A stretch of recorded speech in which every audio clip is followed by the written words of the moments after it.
Well, good morning, good morning, good morning, good morning, good morning, and good morning, everybody. Good morning, everybody. Welcome to another episode of The Morning Glow. Welcome to another episode of The Morning Glow. Got a great broadcast lineup for you this morning, as I hope and I pray that we always do.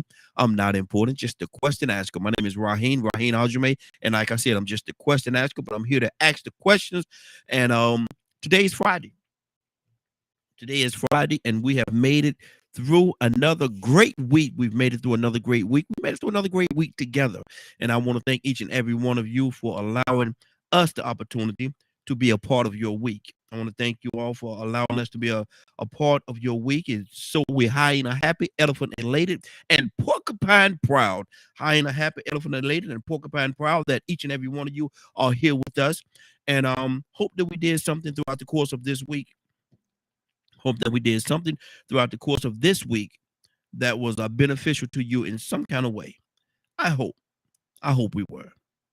That is our prayer. That is our desire. Um, what's going on for the weekend?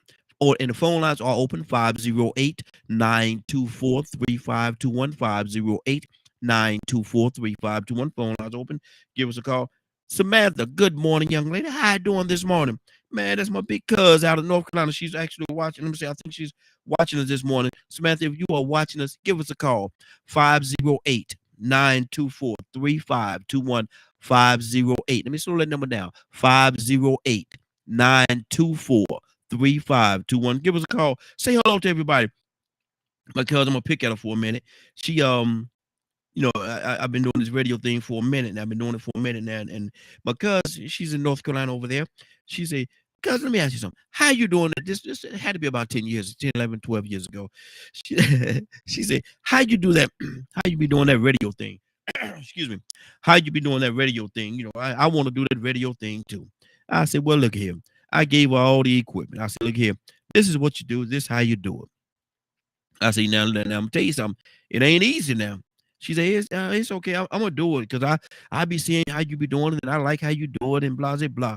I say, well, that's good, Samantha. That's good. I'm glad that you like it. And go ahead and do it now. Now I was and I still am doing the gospel side. Well, because she she she didn't want to do the gospel thing. She wanted to do the regular music, which is fine. Everybody got their own lane that they have to travel in.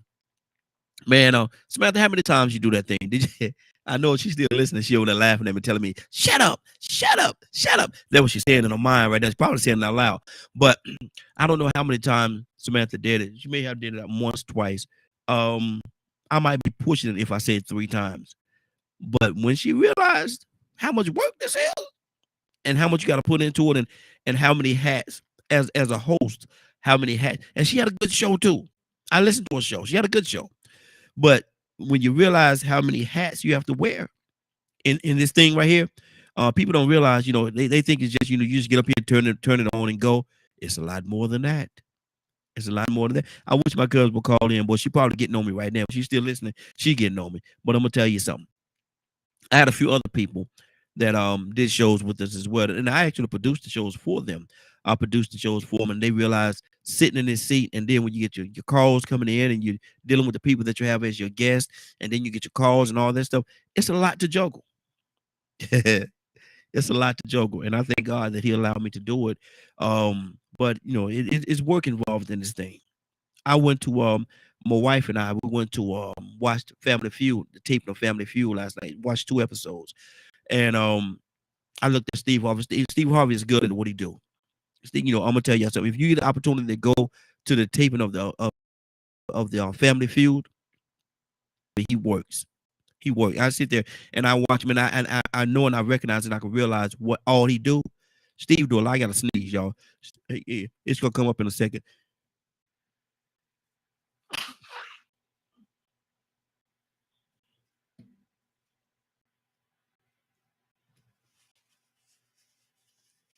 Clean my own nasty nose. Excuse me, y'all. I apologize for that. But Steve Harvey, he does a lot. He really does a lot. He do a whole lot, and to watch him operate and to watch how he operates, and between, see, you got to understand the show, the way that TV works. You don't record the show all the way through. You do it in segments. Samantha Moore. Yeah. I'm listening this morning. Hey y'all, this is her. This is my cuz right here, man. Love you, cuz. How you doing? Hello, you all. Man, listen. I did it 5 times, Oh, Raheem. you I did. did it 5 times. I miss a good 2 or 3 of them. I miss a good 2 or 3 of them. But I'm gonna tell you something. Um, how is it work? Let me start right there. Is it a lot of work? It's a lot of work. Hmm. We had to you know, pre-do it, Yeah, and I was working, and a lot of stuff was going on. So I got 5 shows in, but they were good. yeah. They were good shows They were now. really Yeah. good. And but see, what people don't realize is the amount of all the stuff you have to juggle when you're doing it. So, and see, yours was pre-recorded. Yeah, Yours is pre-recorded. Mine is live. What we do is what we do, and people see is not pre-recorded. Is our shows are live, and whatever comes across is what comes across, and there's no cutting, no yeah, editing, and stuff like that. So if we make a boo boo, somebody use the wrong words or whatever, people gonna see it. It's live. yeah, And so there's no we could pre-record it, go back and edit certain things out and stuff like that. But I like the naturalness of it. I like it being total yeah. natural. People get upset. I want people get upset. I want people to see that they're a little upset, a little disturbed, and I want people to actually see that, see the real the realism of it. And so Yeah. yeah, it's a It's lot really though. good though, Thank you, I appreciate it, and I love but I doing just can't do it. it. I appreciate you though, sis. And but let me ask you, what's going on up in the big NC? Nothing. Wow. North Carolina is, we had a couple of shows last weekend. I Uh-huh. think Jeezy and what was it? Jeezy and somebody else. We got Tank coming next month. Okay. Okay. I think I'm gonna go to that one.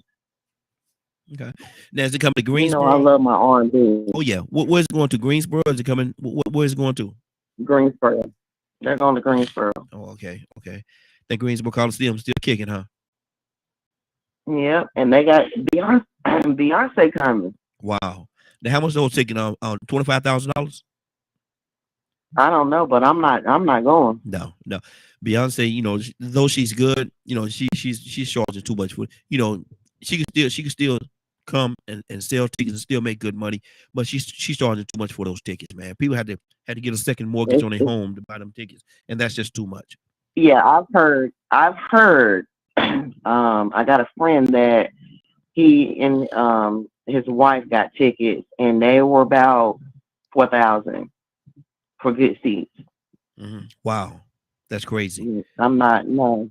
That's I mean, crazy. we got Texas coming in, but I'm not doing that. No, your taxes should not go towards no foolishness like that. It should not. It's not gonna happen That, and my daughter, on the TV. yeah, she said, she's speaking to you this morning. She said, "Good man, she said too much." But I understand raising the prices a bit because fans are throwing things at the artists and throwing. Yeah, yeah, I can understand that. The danger of you being out there, being exposed to everybody and everything that they're going to do. They Yeah, try to grab you, snatch you off the stage, and all kind of stuff. I understand all that, but you got to also understand that that's one of the risks of the job. That's one of the risks of the occupation that you right. that That's you what you took selected. on. Yeah, you took on that, and when you took on that, and you get out there and you perform in front of all those people, they get excited, drunk, high, or whatever. Things can happen. That's why you gotta have Yeah, certain safeguards. You have to have your security in place and all kind of things. But at the same time, to rob people, there's a lot of young kids that love Beyonce. So now you're gonna they put would never go. would never be able to They go will in. never get to go because it's too expensive. Mm-hmm. Like Mm-hmm. at the end of the day, we're still struggling. Yeah, yeah. You know, Not everybody have that Beyonce you money. want to have fun, and you want to have fun, and you want to show your kids, um, the finer things in life. But like my kids, they know they're not going. Yeah. Like that, it will never happen. It's too expensive. Mm-hmm. And when Mm-hmm. I'm trying to juggle working and providing for them and getting them set for college, this Mm-hmm. it's too much. Exactly, exactly. And like I said earlier, man, not everybody have that Beyonce money. Now, if you got that Beyonce money, that's nothing. For $4,000 is like 40, maybe like 40 cents to you, because you have so much money Yeah, already. But not everybody, and what, I don't know what world you live in, but the reality of the situation is not everybody have that Beyonce money. Not everybody could just drop yeah, $4,000 for a ticket and live as though nothing happened. Some people drop. yeah. And it's for one night, Yeah, for yeah. one night only. Exactly, exactly. And so, you got to understand, man. And Beyonce, she need to understand too that in the real world, people don't live like that.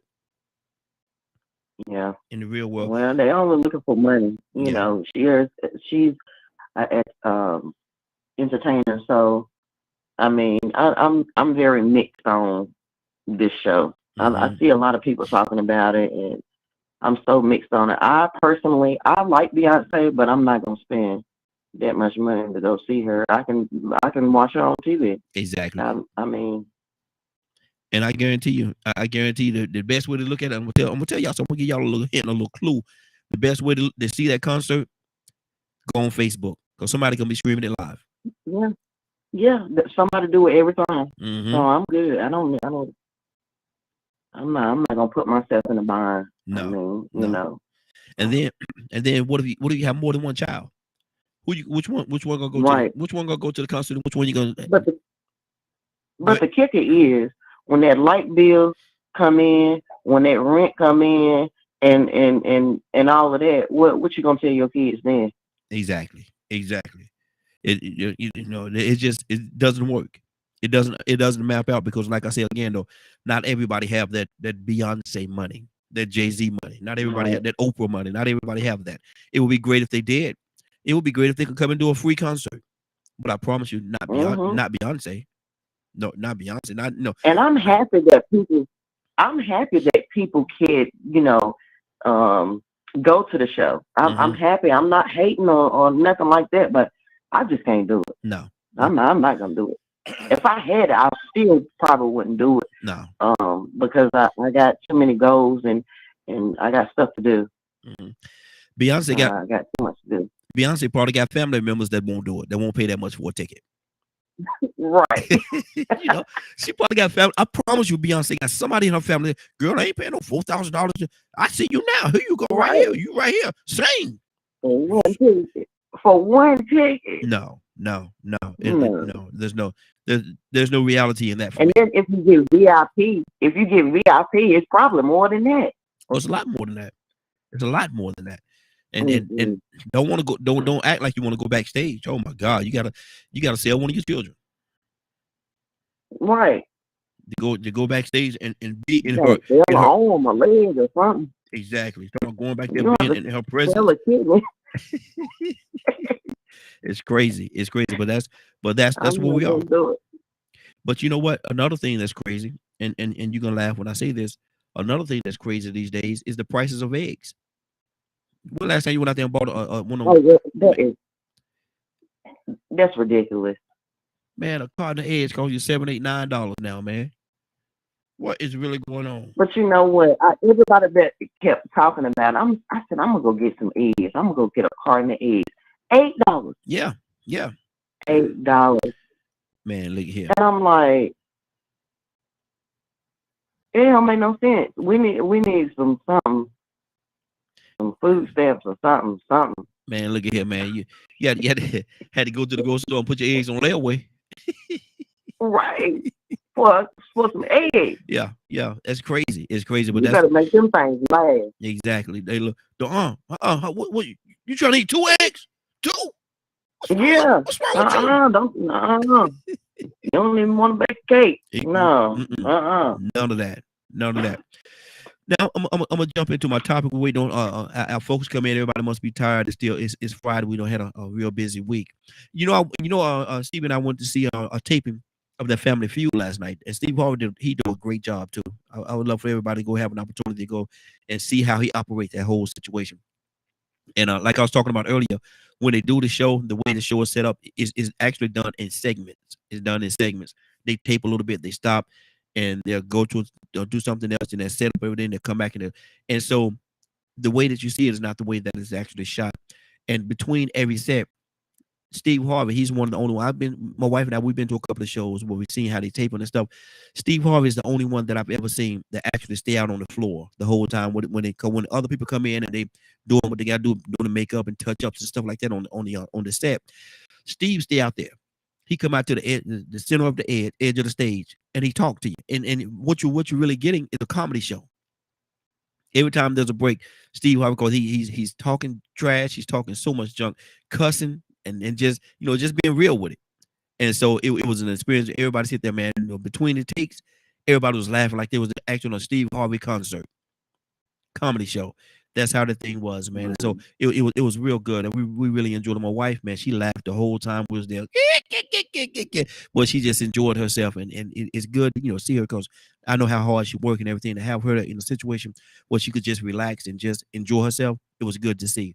And so if anybody get an opportunity, go check out the Steve Harvey show. Go check out Family Feud, taping of Family Feud. You'll definitely enjoy it. But our topic today, and I want to see how you feel about this. And like I said, hopefully our folks will start coming in soon. They probably still asleep this morning. I'm at the doctor pay, but it's okay. We talking about hold on for a minute. Let me set this up here. Give me 1 second here. Good morning, Odell. Minister Neil, good morning, sir. Good to have you with us this morning. Good to have you with us. I'm a little congested this morning, so y'all excuse my my baritone voice. But what we're talking about today is doubt. Doubt is a terrible drug. Doubt is a terrible drug. And what that means is this. A lot of time people have opportunity, they have situations where they could do different things in their life, but doubt sets in them, and they find themselves not doing the things that God has called them to do.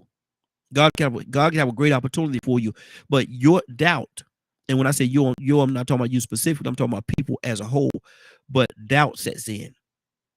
And they find themselves sitting on their couch not doing anything, talking about what they would have, could have, or should have done. So our topic today is doubt is a terrible drug. Samantha, what you think about that? Doubt is to me, I said, well, I just had a conversation about somebody that doubts a lot, and I tried to explain it the best way I could. I feel like if you're doubting something, then you're losing your faith.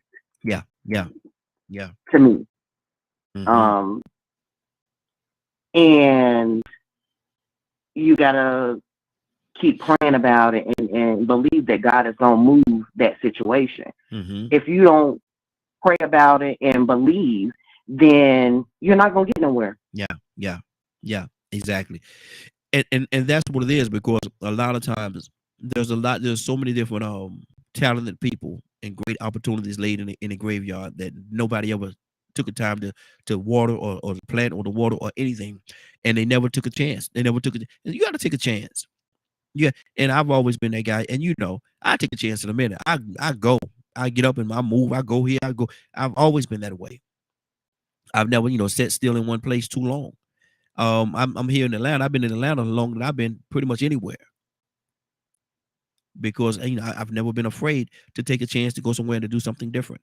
Um, I can't let doubt control me. I cannot let doubt control me or control my life. Right. I have to live my life in the way that I find it, the way that I think it should be.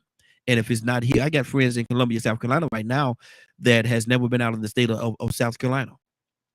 I got one friend of mine, I'm not gonna call his name, but I took in North Carolina, South Carolina, right there close together. 45 minutes from where we lived in Columbia. It was like 45 minutes to get to Charlotte. 45 minutes, an hour, depending on bad traffic. And this dude has never been to Charlotte Yeah. in his life. He's never been to Charlotte. I was like, man, and we went one weekend. We went hung out in Charlotte. We went to the club and stuff like that, and turned up a little bit. You know what I mean? My daughter, she might get on me talking about turn it up, but we used to turn up too, baby. Yes, Lord, man, we should turn up, girl. But Right. Oh, absolutely. But my thing is, people are so stagnated, so stuck in where they are, they don't see anything different. They don't want to move. excuse me, don't want to take a chance, don't want to do anything different. They just stuck where they are because of that doubt. What if this happens? Well, what if I go in and don't work? And what if this? Oh, forget all those doubts. Those are doubts. Those are just That's doubts. right. What if? Well, what if it works? What if it does work? You know what? When I when I had my stroke, Uh-huh. my speech was it was gone. Yeah. Like I literally could not say a sentence. Yeah. Yeah. Um, and in my mind, I was thinking, I'm not gonna be able to work no more Mm-hmm. because I couldn't form that sentence. You remember when I talked to you and I was like, you was like, just bear, Yeah. just let it roll out. I Yeah. couldn't Yeah. get it Yeah. out. Yeah. I Yeah. couldn't. My mind, it was just freezing. Mm-hmm. And Yeah.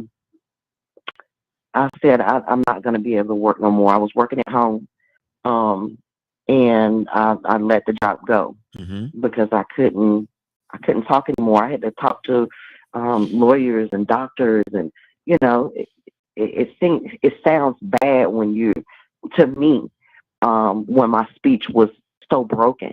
Mm-hmm. My boyfriend helped me through it, Yeah. and he encouraged me to keep going and keep going and keep going. Now I'm a manager, See? and I See? do my whole department, Mm-hmm. and I Mm-hmm. did it um, through um, pushing myself Yeah. Yeah. and getting that doubt away Mm-hmm. because I knew I could do it.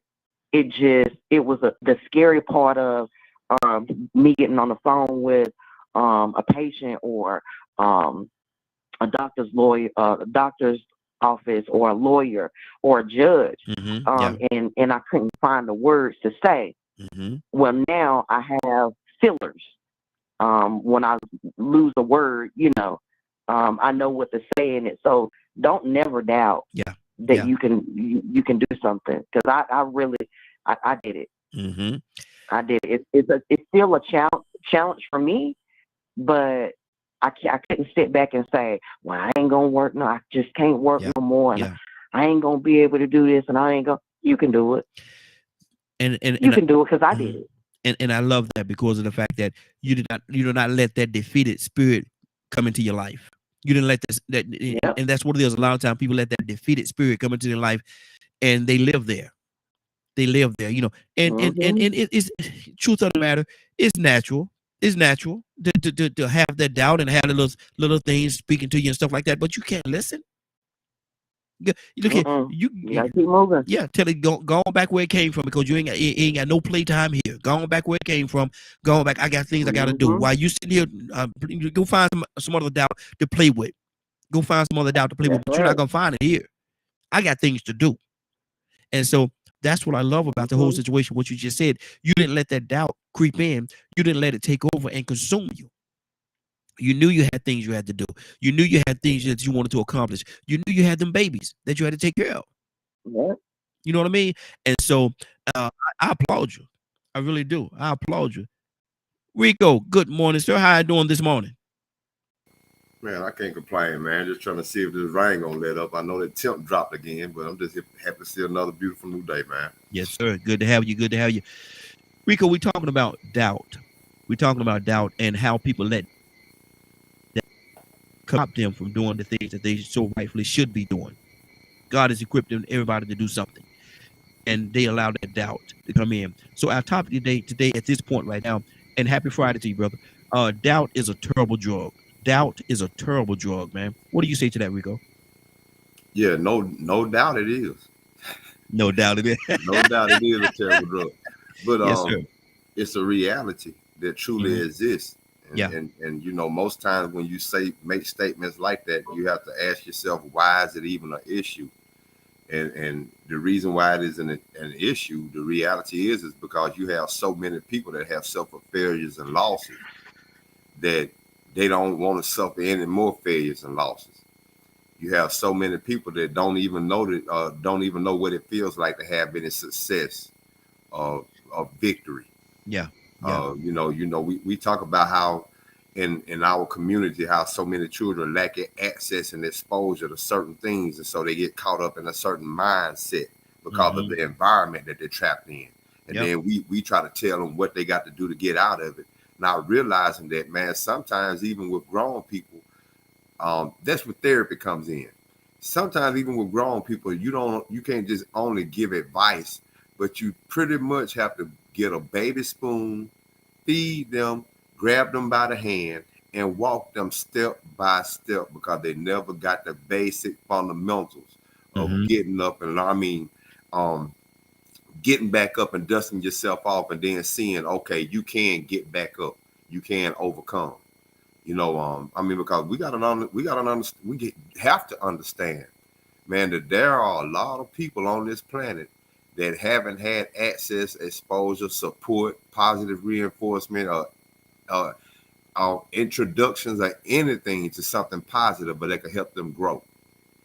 We read stories all the time of children being found dead and abused by their parents. Well, what's the odds of those children turning out to be that unicorn that can survive that and become the next Bill Gates or the next Barack Obama? Come on.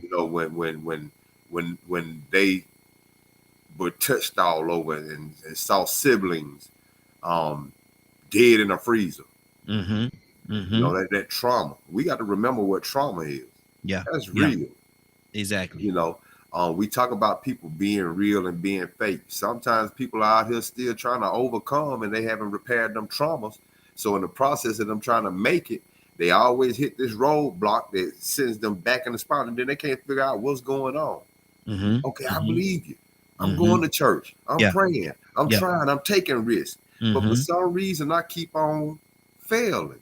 Running into the roadblocks.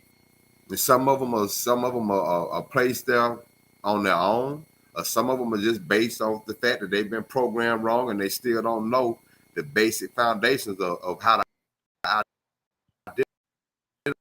identify which route to go, or how to discern between. Maybe money is their motivator, but maybe money shouldn't be their motivation, because money makes them go into illegal things. Maybe they believe that it's money over everything. As long as it makes money, it's a good thing. Oh man, but just think, if you think as long as it makes money, it's okay, you might want to go into slavery. Yeah. You get what I'm saying? Just to be successful. So, and you take that risk and that chance because you've been misprogrammed and not having the principle or morals or character behind your risk that you're taking. And so you just, all of these different things, man, are key into having a person go from a child to being an adult, and still knowing how to get up and dust themselves off when they fail, and also being able to identify why they fail. Exactly. Or why they how to get back up and dust themselves off, how to crawl before you walk, and how it don't take as much time as you would think it would. It ain't the end of the world. And what people don't realize, or people don't recognize or realize, man, is that victory is so much. Victory is sweet. It's sweet. Victory is a sweet thing, but at the same time, it's not always easy. There's gonna be some trials and tribulations there, man. You gotta, keep. My cousin was just on this morning. She called in from North Carolina right before you came on, Rico. I don't know if you heard what she was saying, but my cousin, she had a stroke and everything, man, and she really couldn't, talk and do different things. And if you knew her before then, you know how outspoken she was, man. She's just like me. She loved people. She loved to talk, and it set her back for a second. But she would not give up, man. She would not give up. She said she had a doubt as well. Whereas, she didn't know in what she do. She didn't know whether she gonna be able to still call and be able to talk to clients and attorneys and judges and different things like that on the phone, because it messed with her speaking. It messed with her speaking when she wasn't able to verbalize the way she would before. But she would not give up, man. She just told the story about how she would not give up, and now she left that job and got another job. Now she's a manager in the position that she's in because she would not give up. Some people have that charisma like that. That's like if she was like that beforehand, then she already had that spirit and that drive and that energy to always be outgoing, and so she just couldn't. It wasn't her to not be able to do the things that she did in the past. That was who she was. I also think of people too, though, that think of somebody that has stage fright. Yeah. You know how much courage that takes to get out on that limb and face standing in front of all of these people and singing or doing a poem or giving a speech or rapping or whatever it is that you're doing, or just even modeling, dancing. Yeah. You know, it takes a lot to get in front of these people, make yourself vulnerable to being applauded or booed. You know what I'm saying? And so some people, you know, it's a lot of fear involved, lack of courage, the reason why they don't dust themselves off. But then also on top of that, there's the fact that some people don't know how, because they, like I said, they never had that opportunity. But if you got that motivation just within you, that spirit that's within you, sometimes you don't have to be taught that. You know, a lot of people just naturally have that it factor. You can't hold them back for nothing. Exactly. And what we're talking about today, the phone lines open 508-924-3521, 508-924-3521. Great point, Rico. I appreciate that, man, because you're feeding somebody. Right now, you're feeding somebody because, you know, the doubt, we're talking about doubt is a terrible drug, and doubt is a terrible drug. Let me go to Badger. Badger, good morning. How you doing this morning? Good morning.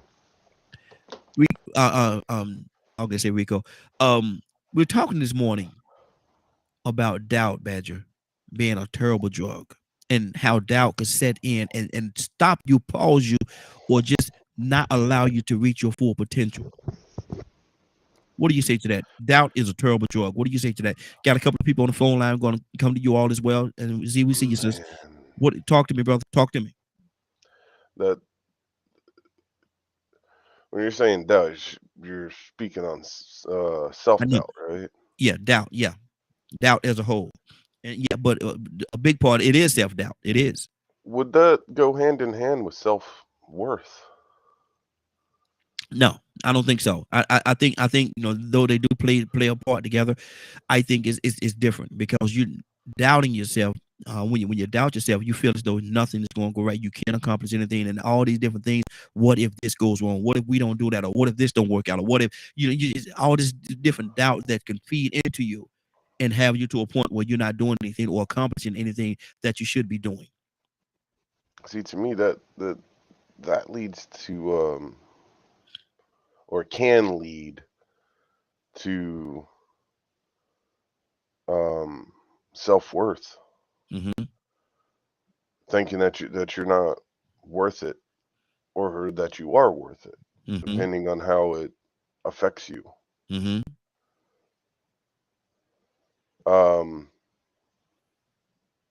It's,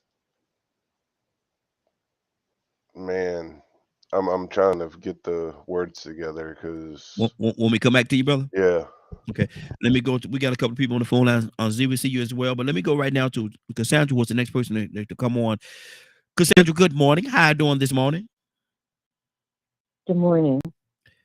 Cassandra, we're talking about doubt is a terrible drug. Doubt is a terrible drug, and doubt can, if you allow it to, it can stop you, pause you, or have you stagnated for a very long time. Let's talk about that for a second. Is doubt a terrible drug? Oh, absolutely. And you know, it makes people afraid or uncertain, you know, about their abilities to do something. So that's definitely a problem. If you spend your life, you know, feeling like you can't do it or afraid to step out and do it, it definitely polarizes you. I mean, that's just a given, because you're not going to make the move because of your uncertainty about being able to. Success sometimes scares people, and you know, your goal is to be successful at whatever it is that you're endeavoring to do. Yes. But if you have that doubt, it's going to polarize you. It's going to literally, you know, have you afraid to move, almost paralyzed. So it's something for people to really try to work through if they're trying to reach a particular goal. Can it paralyze you? That's what I was saying. Yeah, it'll lock you dead in place. You won't try to push through to the next level or to the next goal that you have set for yourself. You won't move because of the fear and uncertainty of what's ahead. That a lot of people go through that, whether we are willing to admit it or not. A lot of people go through doubt, you know, and you won't make that move because, you know, of what you're feeling inside, you know, that doubt and uncertainty. I mean, that uncertainty and that fear of making the next Mhm. move. Wow, wow. That's good, because so many people have let great opportunities just pass them by because they allowed doubt. Absolutely. Yeah, they allowed doubt to just set into their existence, and they wonder why. Absolutely. Why are they doing this? Why can't I be as successful as they are? Why can't I do this? Well, maybe you let doubt pause you, stop you. Maybe you just became a victim to your own doubt. Zamari, good morning. How you doing this morning? I woke up with a headache. That's not good. I slept in and woke you up with a headache. Oh, other than that, I'm doing okay. Good. I hope you feel better, sis. Hope you feel better. Yeah, I do too. My husband and I are trying to cut out caffeine, sodas Uh-huh. specifically. And like he just said, it's because I don't have any Dr. Pepper. And so now I have a caffeine headache. Oh, You're see. probably right. Awesome. Mm. This is going to be a fun road. Exactly. And see, you said Dr. Pepper, man. I love me some Dr. Pepper, man. I try to push away from her, man, but I love Dr. Pepper. That's one of my favorites right there. But let's talk about doubt is a terrible drug. Doubt is a terrible drug. How can it be? How can it be? I feel like this is for me today. Wow. Yeah, because my husband Ryan says this to me all the time. You know, I've talked to Toya about this. Toya knows this, but I don't think I've mentioned it to you guys. But I love to write. Absolutely love to write, and I've always wanted to write a book. And I have a book that I've had for I don't even know how many years now, and I just can't finish it out. That's been my dream, to write, to be an author, but I don't feel like I have enough ability to do it. And I can consistently and constantly doubt my own ability all the time. And so again, I've had this book for 6+ years probably. And I go to it a little bit here, a little bit there. I might do it. And then I get overwhelmed with the idea of doing it. And then all the ins and outs of how to do it and all of this stuff. Like my husband's even paid for courses, writing courses for me to help me find more of that confidence and get rid of some of that doubt within myself that's telling me that I can't do it, that I don't have the skill to do it because I didn't go to school for writing, because I dropped out of high school. So I don't have the skills and the abilities that I need in my own head to make this thing happen. And so, yes, it has definitely stagnated me in completing this and doing this. And Toya, I love her. I love that woman. She is really here recently, the last few days that we've been talking, she's really been pushing that. So, you know, she's like, even if it's 15 minutes a day, just sit down and write your thoughts out. Because she keeps telling me, she's like, you need to write a book, like an autobiography is what she said. So she's like, even just thoughts, just write your thoughts down 15 minutes a day and then put it together. It'll come together. You just gotta know you can. So yes, it definitely stagnates growth. Wow. Why is it that you don't think that you can? I don't think I know how to make the words come alive on the paper, I guess. Or I don't know how to, like I said, I don't know how to put them together well. I don't know all the big words. I don't know how to edit. I mean, there's a lot of things with this, and I don't have. I kind of agree with Badger, right? Where doubt goes along with confidence. I do believe that it really does. It goes back to the confidence thing, because if you have confidence in yourself, yeah, you might doubt a little bit, right? But you're going to push through. You're going to have that resilience to push through, and then find your worth in it and know that you can do it. And that doubt's not going to eat you alive. But if you don't have the true confidence in yourself to do that thing, you're going to just put it down. Nope. Can't do it. I just don't have the skill to do it. Okay. What skill does you have? A story. You know your story. And certainly if you're writing like an autobiography, it's a story of your life. Just write it. You remember it. You lived it. Write it. Write it as you remember it.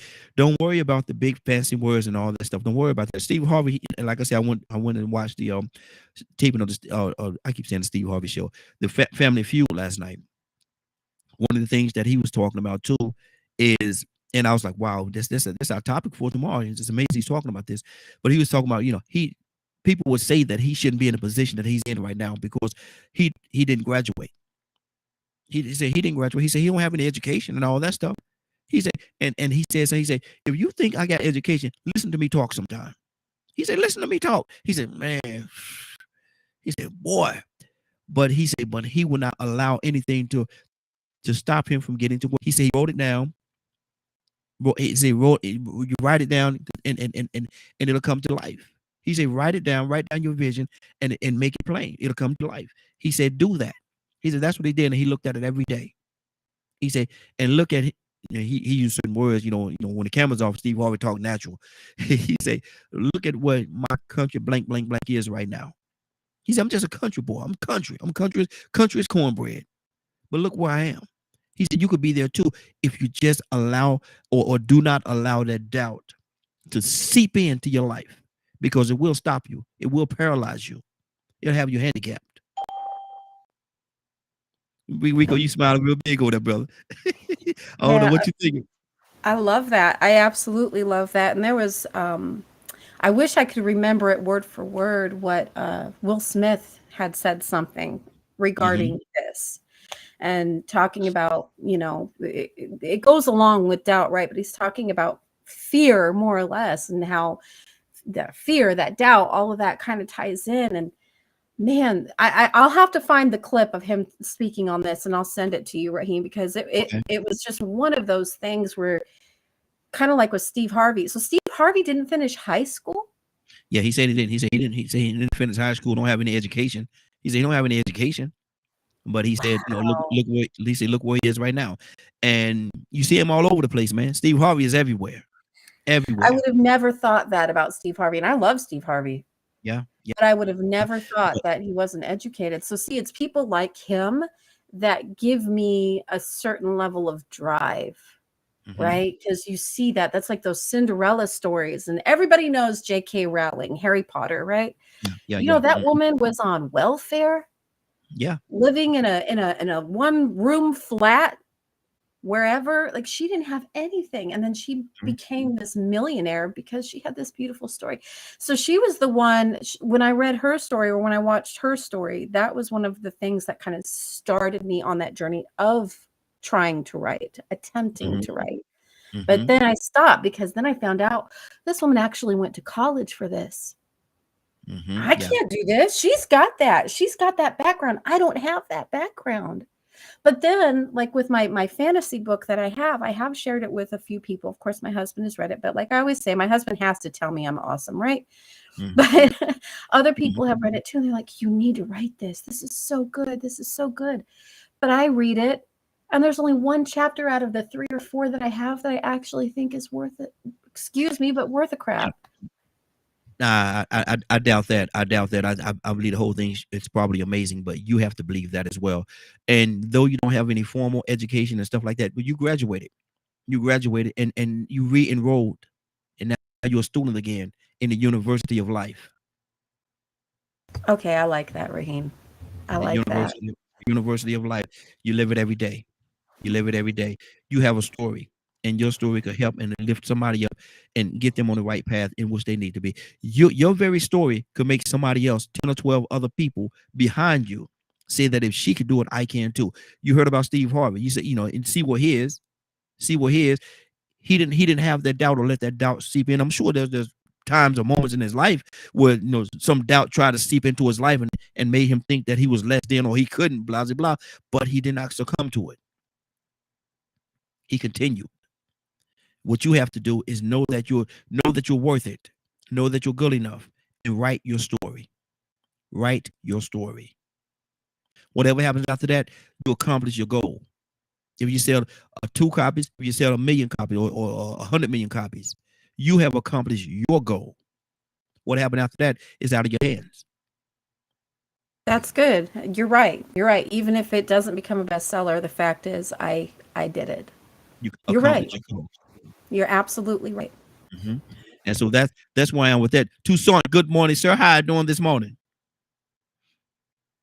Good morning.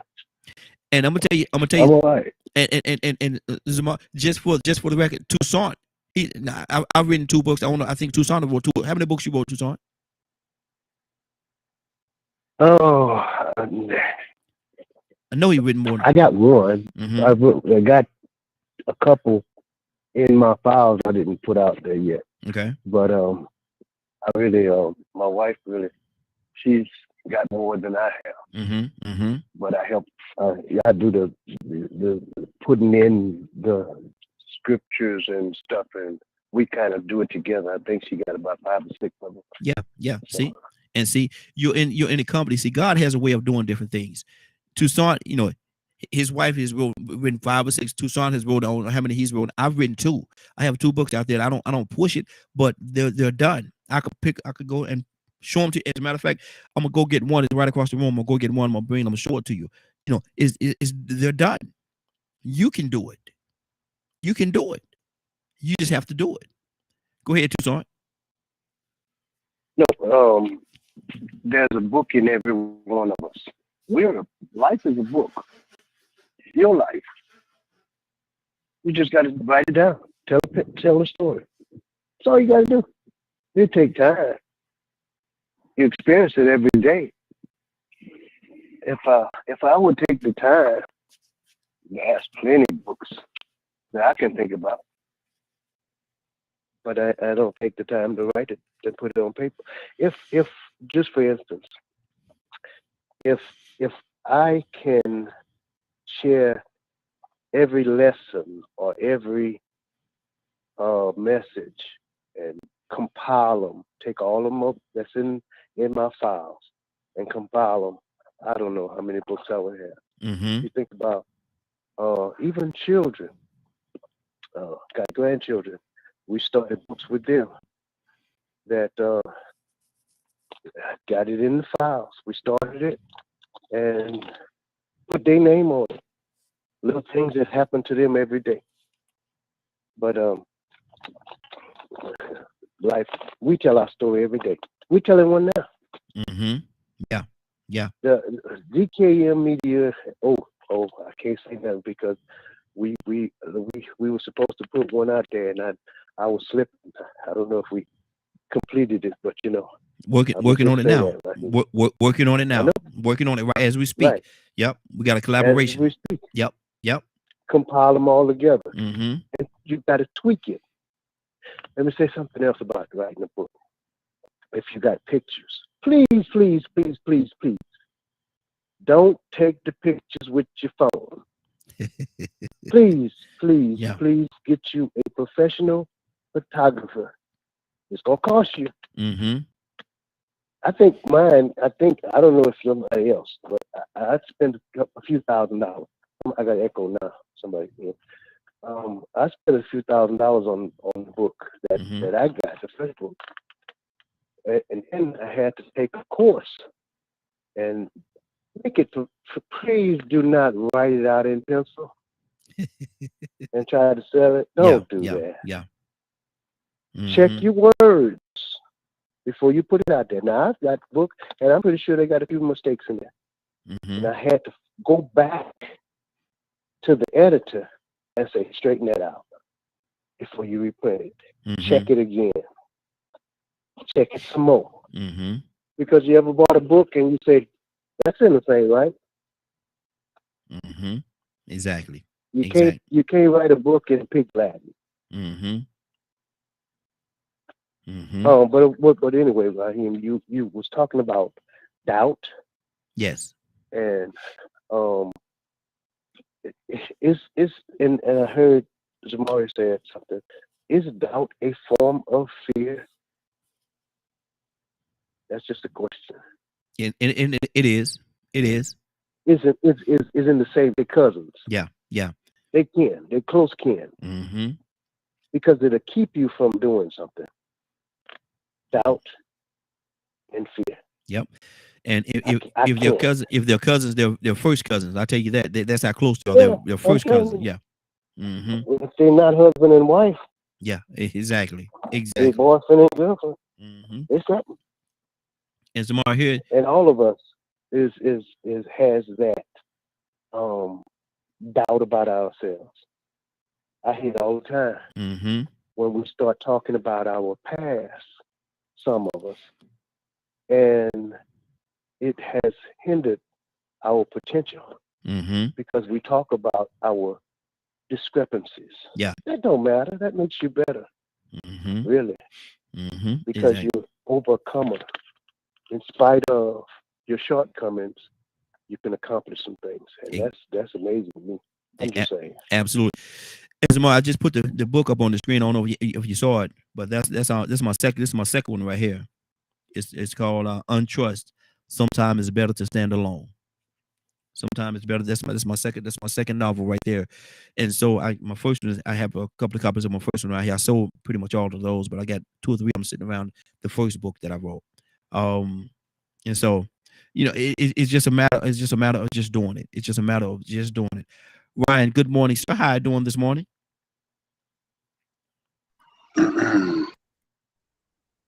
Let me clear Doing my well. How are you? Doing well, brother. Doing well. We're talking about doubt, and doubt is a terrible drug. Doubt is a terrible drug, brother. Talk to me. Absolutely. I'm getting no disagreement there. Doubt is one of those things that it's a cousin of many different things. I guess I'll turn my camera on a little bit out here in this winter wonderland today. There you go. So doubt plays, they say that sleep is the cousin of death. Well, doubt has many cousins too. Yeah. You got fear, you got paralyzation, you got self-worth, you got all kinds of things that roll into doubt. And one catches the other's back as it goes along, in my opinion, because one leads into the next, into the next, into the next.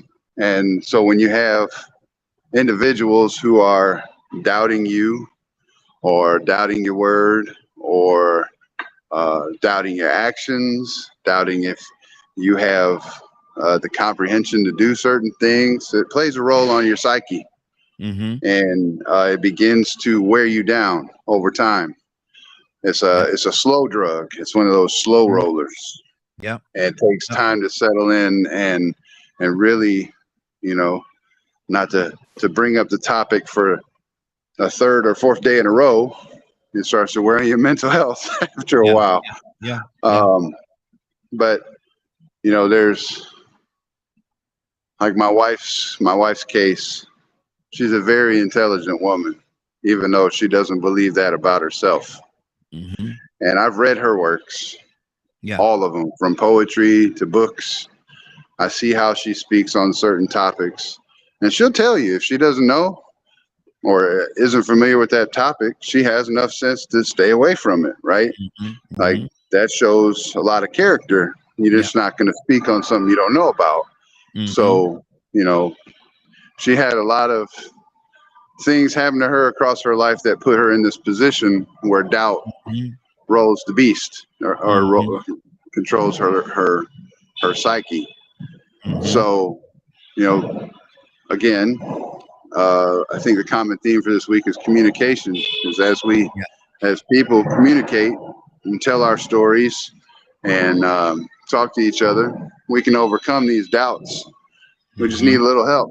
Don't need drugs. Don't need an outside source. We just need friends and family who actually give a rip about you.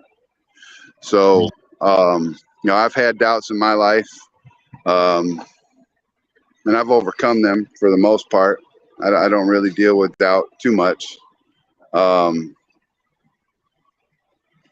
think the main doubt that I deal with these days is society. I doubt we ever gonna come together.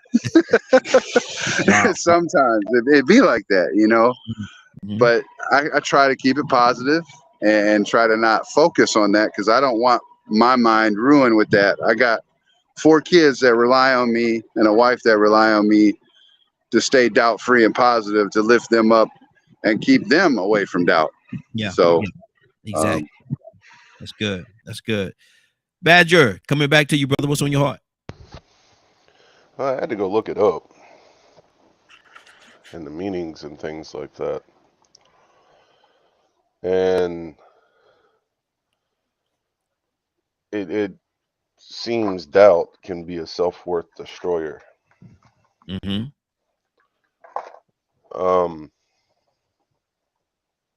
And it's like people, like everyone's saying, if you grow up where you doubt everything that you're doing or any decision that you make, it makes it that much harder to believe you're worth something.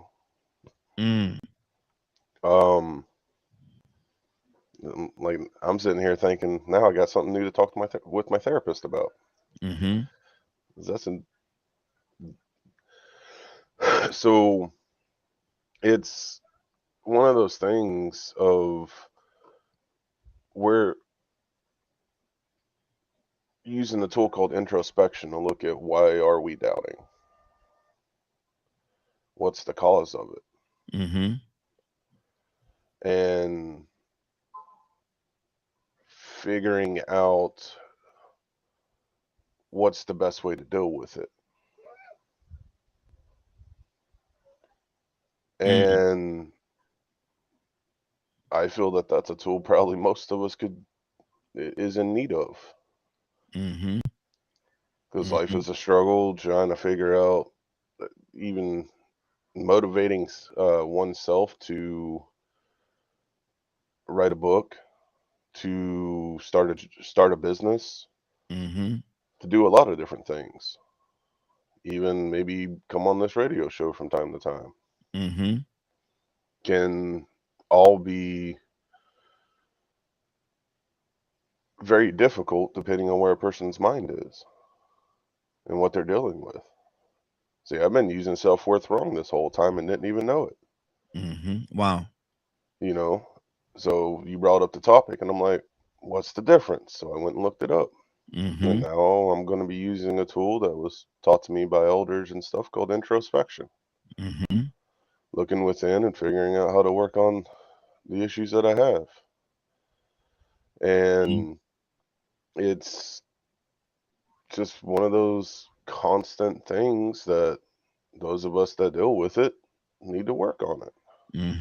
Wow. And sometimes we need someone that's trained and has experience of helping people work through those issues. Sometimes we got to reach out to people like that to help us through it. And there's nothing wrong with that. Nothing at all. So as far as this doubt thing, if it's something that if you're struggling with it or might not even realize that you are, take a step back and analyze yourself and figure out, is this something I might be able to do on my own, or is this something that I'm going to need help fighting? Stopping is not an option. Giving up is not an option. No. That's why I said step back. That's why analyze it and then walk forward. Yeah, and that's why I was reiterating what you just said. Stop is not an option. Stop giving up is not an option at all. Stopping will make it eat you alive. I'm agreeing with you, brother. That's why I said that. That's why I wanted to push that point forward so people can understand and recognize and realize what you just said. Rico, talk to me, brother. Man, y'all knocking it out the park, man. You know what I'm saying? I mean, and Badger said it all. It's like trying to find out where it's coming from. You know, I heard a lot of key words, you know what I'm saying? And it really boiled down to what Zamara said and what Donald was saying. Donald was saying, well, you know what? I don't have the time.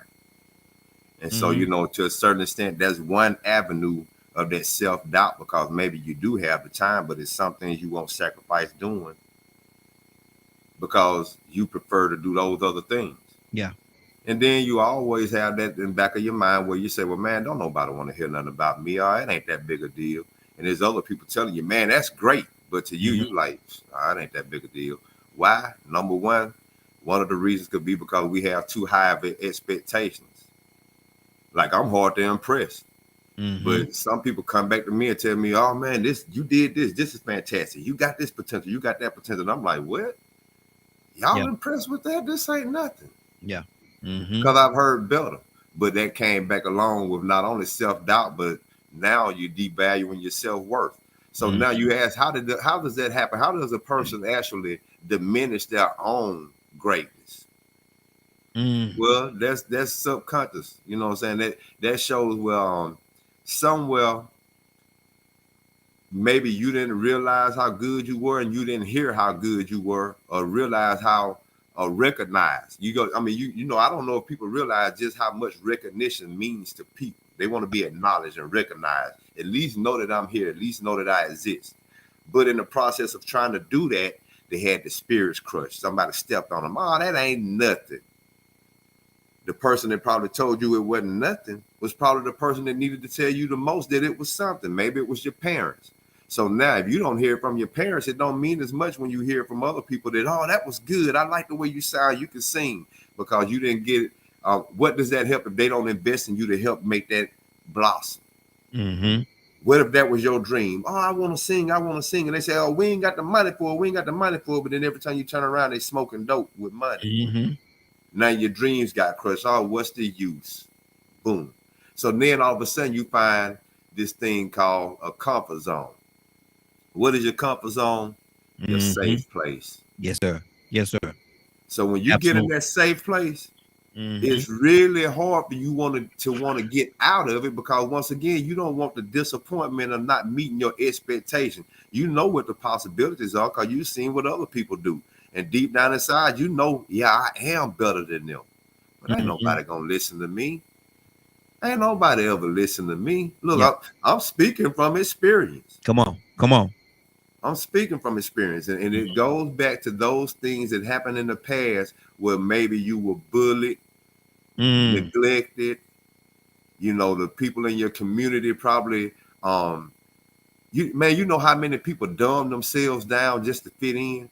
Yep.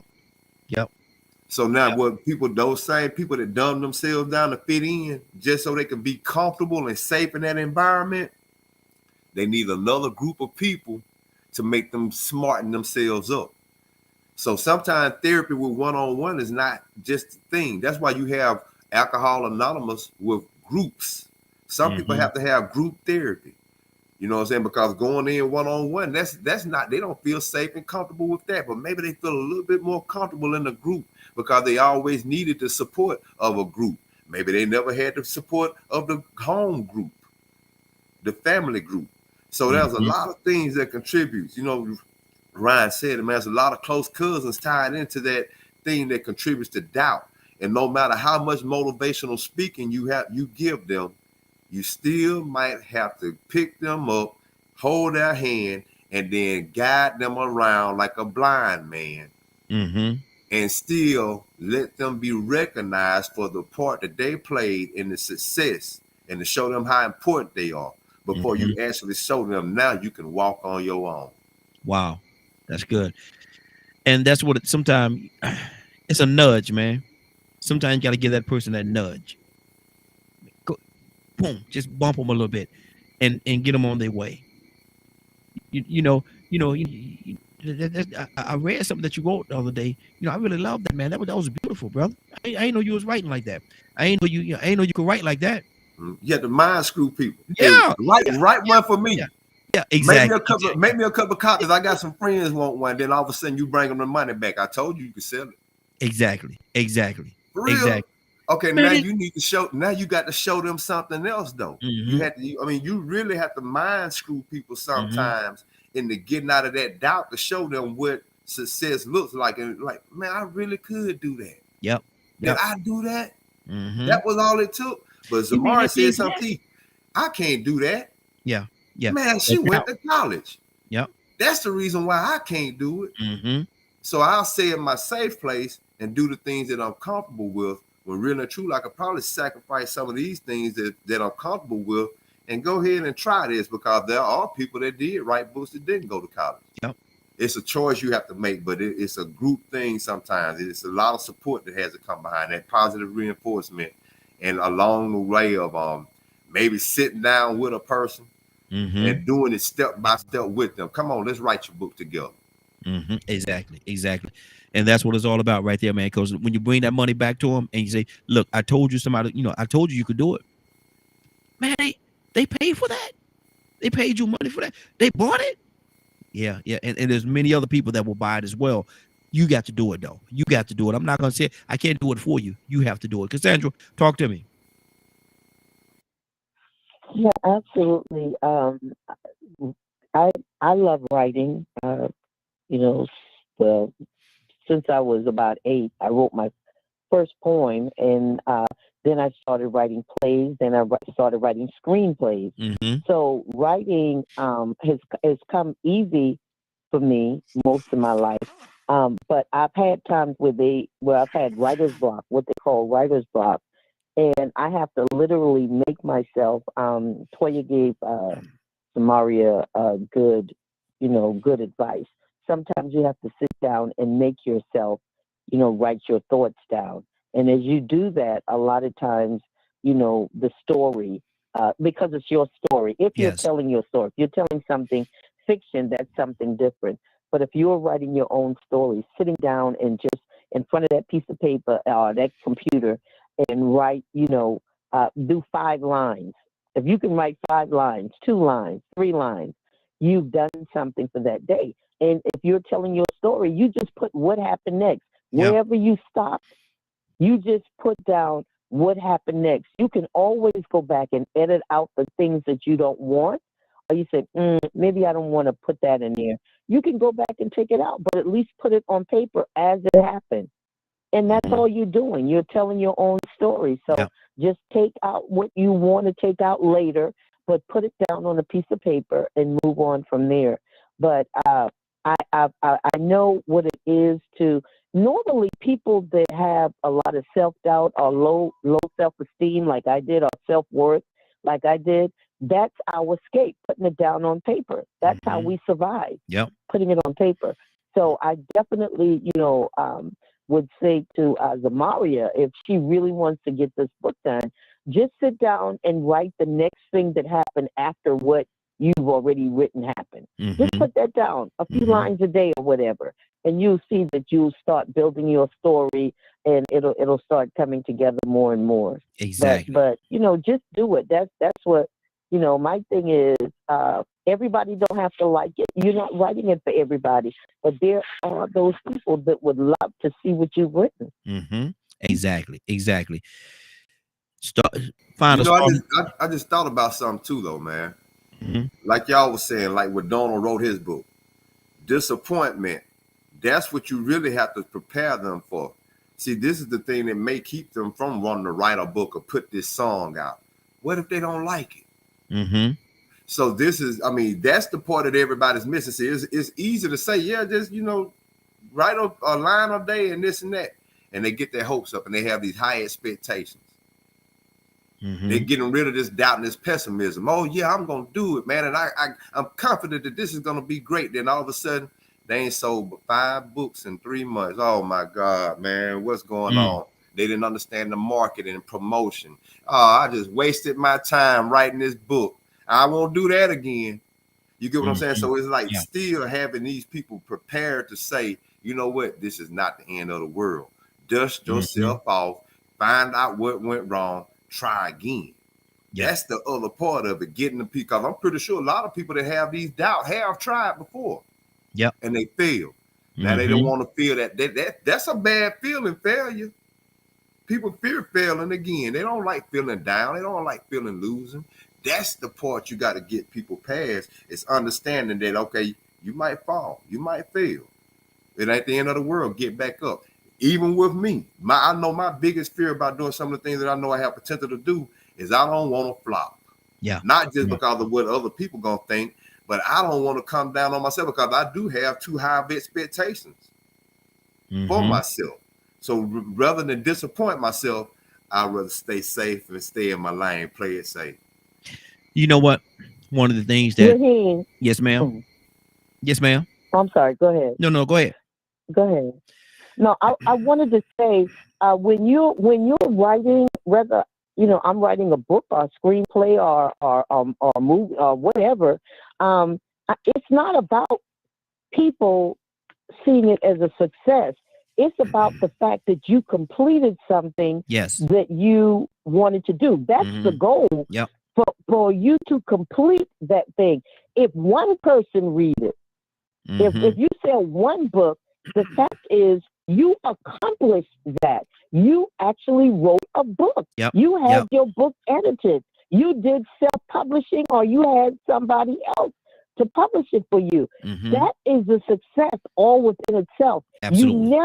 You never should be expecting that the success is, oh, I sold 1,000 copies, or I sold. If you sell one copy, you've already been successful because you completed the book. Exactly. You completed something that you wanted to do. That is a success within itself.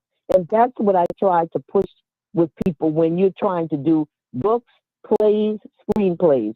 Always know that once you've completed it and you've gotten, you've edited and everything, and you're ready to go out there, you have already succeeded. Absolutely. I just wanted to throw that in there. That's So good. it's not about selling, failing and selling the book. It's about the fact that you completed a book. Exactly. And that's one of the things too, man. And I really enjoyed the conversations that we had last night when I was at the Family Feud. Steve Harvey said, he said this too. He said, man, I tell jokes. That's what I do. I tell jokes, man. That's how I make my money. I tell jokes for a living.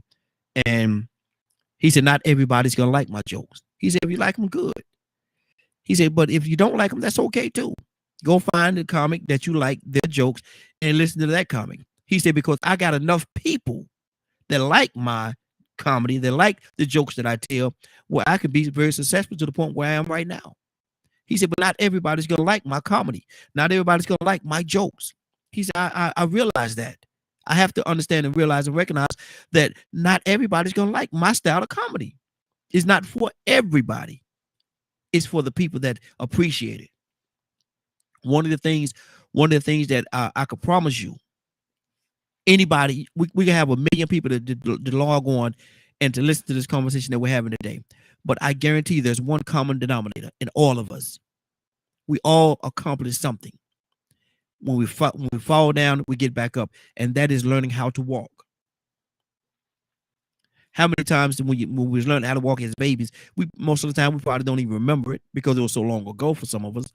But my thing is this: we fell, bumped our heads, and our parents picked us back up, and whatever happened, and kept pegging us until we took a step, and they applauded. Oh, my baby took a step. My baby took their first step today. My baby took their first step today. Now you're running and walking and jogging and doing all kinds of things all over the place.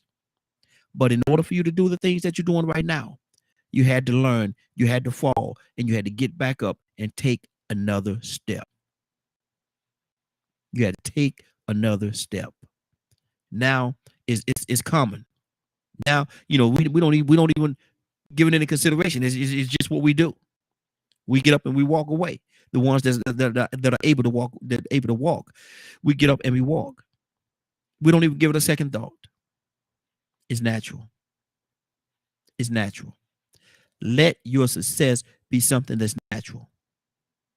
You don't even have to give it a second thought. If they like it, good. If they don't, it's okay. It's not for everybody. Just appreciate the ones that do like it and that do accept you for who you are and the gifts that you bring to the table. Ryan, talk to me, brother. It's a good point.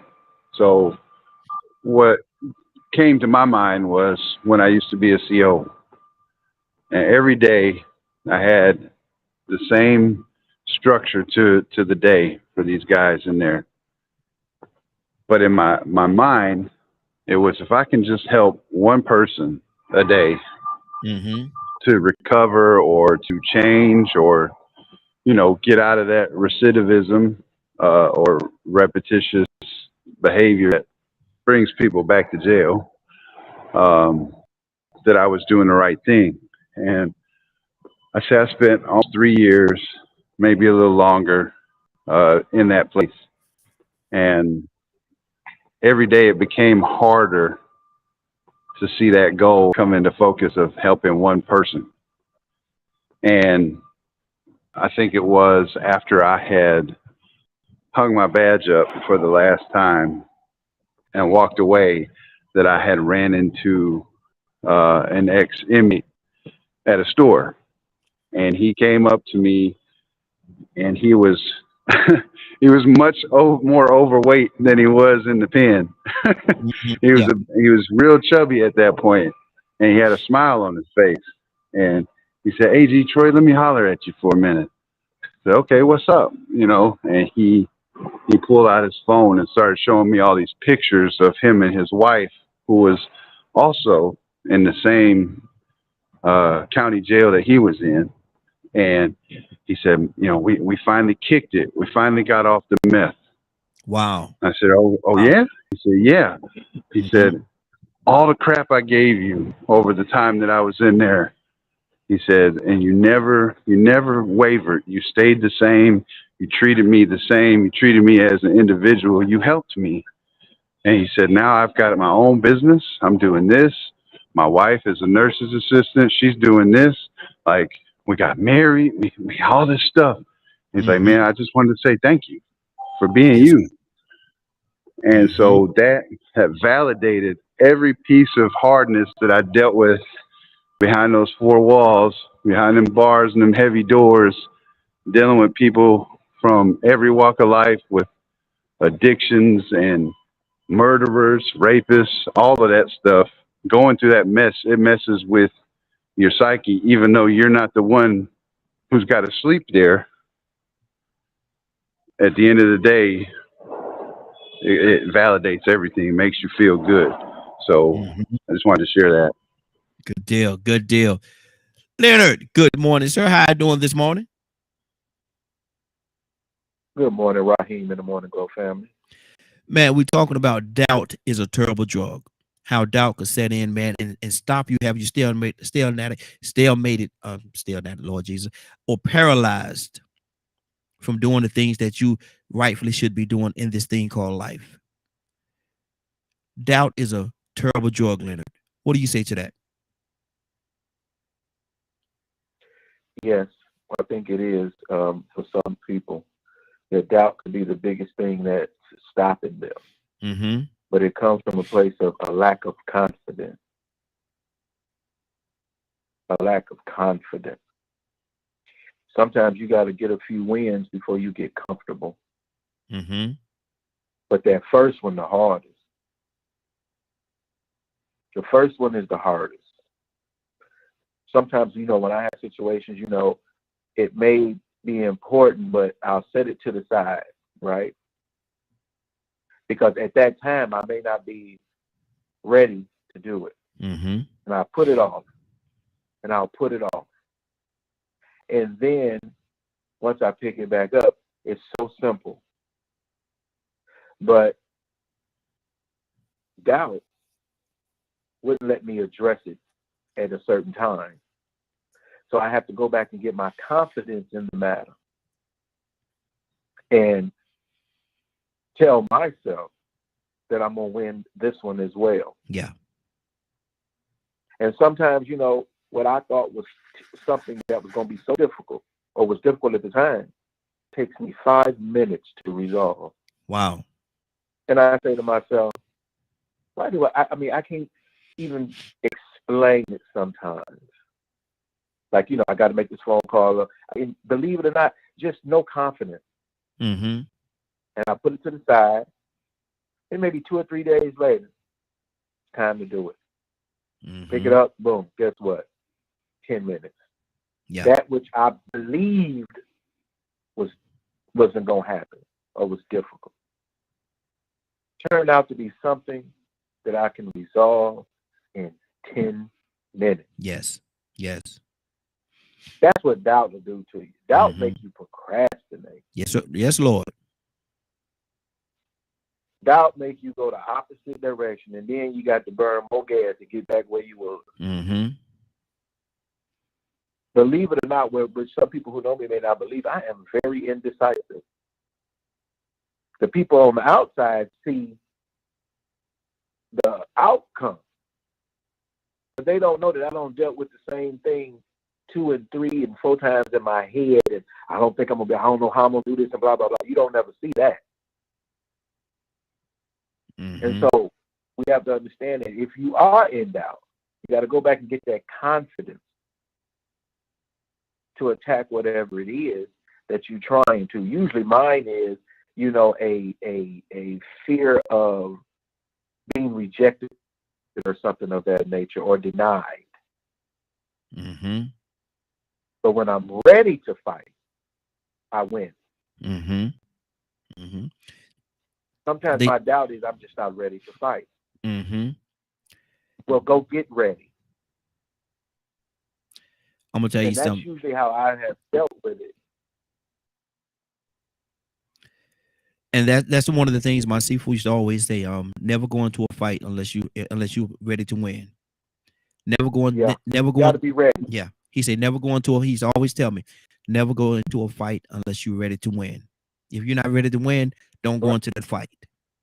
Because you have no place there. That's right. I got an expectation of winning. Remember that I said that earlier about that expectation? Exactly. You got to expect to win, because if you expect to win, you're going to try.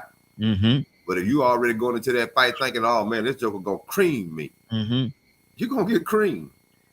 Prime example, a lot of Mike Tyson, when he was young Mike Tyson, a lot of his opponents that stepped into the ring, they stepped into the ring expecting to lose. This dude done knocked everybody out, man, knocked everybody senseless. What am I gonna do? Oh man, and poor Leon, Leon Spinks, Michael Spinks, I think it was Michael Spinks. Man, you could tell that joker, man. He just wanted to get it over with, man. He just wanted it, and he was a great fighter. But that whole situation aura around who Mike Tyson was at that time overwhelmed him. He out there throwing a little lazy jab, man. Mike Tyson throwing bolo, he throwing a lazy jab trying to run. Man, come on, man. Fight. If you get knocked out, at least try. But anyway, that was crazy. But that's a great example, man. You have to go into it with an expectation. That you're going to win. Some people only think of expectations as good thing, but sometimes you can have an expectation of failure, or an expectation of not having support, an expectation that they ain't gonna like it. Why? Because I'm the one doing it. Yeah. So I mean, that's hard to break. No matter how much speaking you do, you have to ask yourself, well, where did that come from? Why do they feel like it's just not meant for them to do it? And see that, and that's the doubt, man. That's exactly that doubt. Why can't I? Or they're not gonna do it. They're not gonna do it. Man, we got. Let me tell you something. We have a 70s, 80s, and 90s party coming up next month. And if I set this thing up thinking that ain't nobody gonna come, man, ain't no need me wasting my time, man. I'm thinking it's gonna be sold out, man. I'm thinking we're gonna have wall to wall people, and we all gonna have a good time. We're gonna get in there. We're gonna have a boogie oogie good old time. If that's such a thing, boogie oogie. Y'all know that's one of them 70s references. But my thing is, we're gonna have a good time. It's gonna be sold out. People gonna come. They're gonna enjoy themselves, and they're gonna talk about it for a minute. I'm not going into, well, ain't nobody gonna come and we ain't gonna have nobody there. Nah, man, that's not my mindset, man. I can't live like that. Zamari, what's on your heart? No, nothing. I'm just taking in everything that everyone is saying, and it's really good stuff. If Leonard remembers what he just said, I'd actually like to write that down. He said something about success, and the you might not succeed 10 times, but that first one. And if he can remember exactly how he said that, I would love to write that down. I got a hint for you. Even if you can't remember it, go back and look at the rebroadcast. Oh yeah, there's that. It's captured. I told you headache today. God almighty, look at there. Yeah, he said was getting that first victory, getting that first success, and And it has to be received personally the right way, because if you're looking for other people to say, hey, good job, and they dismiss it, even that first one might be something that you push back in the back and say, oh, that wasn't no big deal. So, I mean, you know, you have to really have that self-worth thing, man. Let me tell y'all. So I'm gonna tell y'all the story. I'm gonna be transparent with you all for a second. Well, I'm always transparent anyway, but I'm gonna be transparent again another time. This happened to me when I lived in Columbia, South Carolina. I had just moved there. Probably had been there maybe about a month or two, and I became friends with a few people. With this young lady, we became friends and everything. Nothing, you know, we're just friends. And she had an apartment. She had 2 kids, working and stuff like that. You know, trying to make everything work for herself. Didn't have a vehicle, and I kick myself even to this day, man. This was years ago. She can't. I went over there to visit her one evening. We sit there, we talking and stuff like that. And she said, "I want to show you something."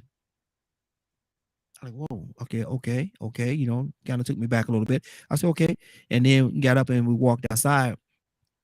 And she said that, you know, she didn't have a car for a long time. She didn't have a car. She said, "I bought a car. I bought it," and she was so excited. And she wanted to show me the car and everything. Now, it wasn't the best car in the world, but it was her car, and it was an accomplishment that she had made. And I kicked myself because I did not give her the praise at that moment that maybe she was looking for. And I walked away. When I walked away, it hit me when I was leaving, and I walked away, got to my car, and I was leaving. I said, "Man, I blew that moment. I blew it. I blew it. I should have blew that thing up like she got a Lamborghini sitting there, like it's a Rolls Royce. I should have took that moment." And that taught me something, though, you know, because even though it's not, you know, I tell the story about when I first beach I went to was when I went to Hawaii, and I came in and they took me to Myrtle Beach. I embraced that moment, and, you know, I didn't talk bad about Myrtle Beach because it certainly wasn't the beaches in Hawaii, but at the same time, I knew that I could not talk down on it, but I didn't take that opportunity at that time because it was great. It was a great moment for her, a great accomplishment for her to have her own vehicle, because it was going to help her in so many ways. I dropped the ball. Man. I should have, like I said, man, I should have treated that car like it was a Lamborghini, man.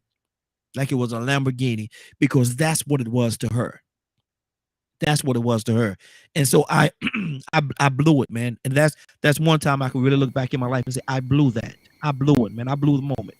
Well, not even the car, just what she did. It was just her accomplishment could have been blown up. Like, man, did you really just do that? Exactly. Wow. It didn't matter what kind of car it was. You got a car? Yeah, exactly. Wow. Yep. I knew you could do it. Man, I'm ashamed, but I'm not ashamed. I blew that one, man. That moment, I blew it, man. I blew it, and I try to live my life never to do that again. It taught me something, man. It really did. It taught me something. Cassandra, what's on your heart?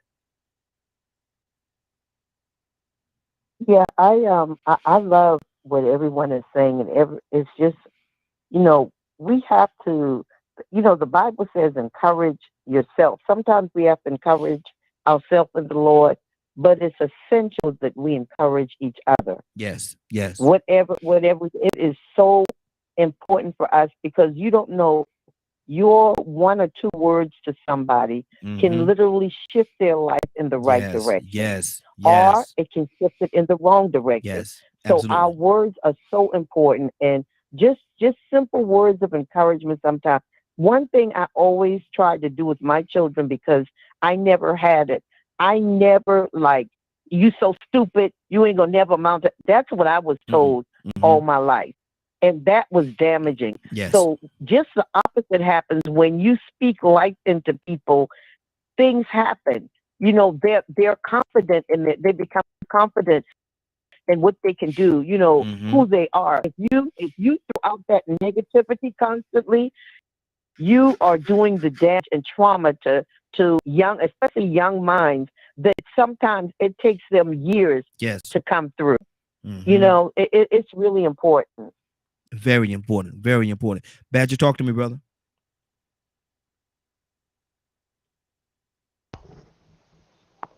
I've just been processing everything, to be honest. Did you present another question? No, same place, brother. Okay. I guess I'm still kind of listening to everything, it's the solutions of realization, and the importance of getting help if you need it.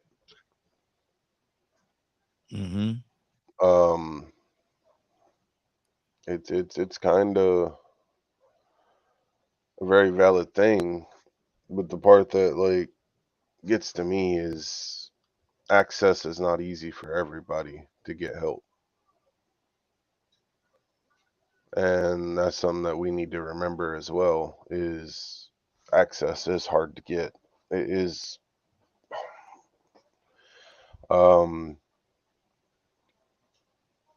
When I was sitting here and I was like balancing and weighing the things I've known people to go through, and just to deal with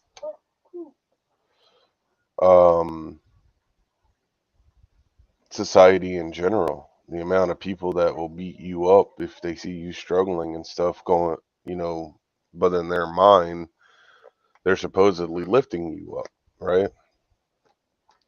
They'll say, don't be weak. Don't be this, don't be that. Is that really helping, or could that make somebody even worse?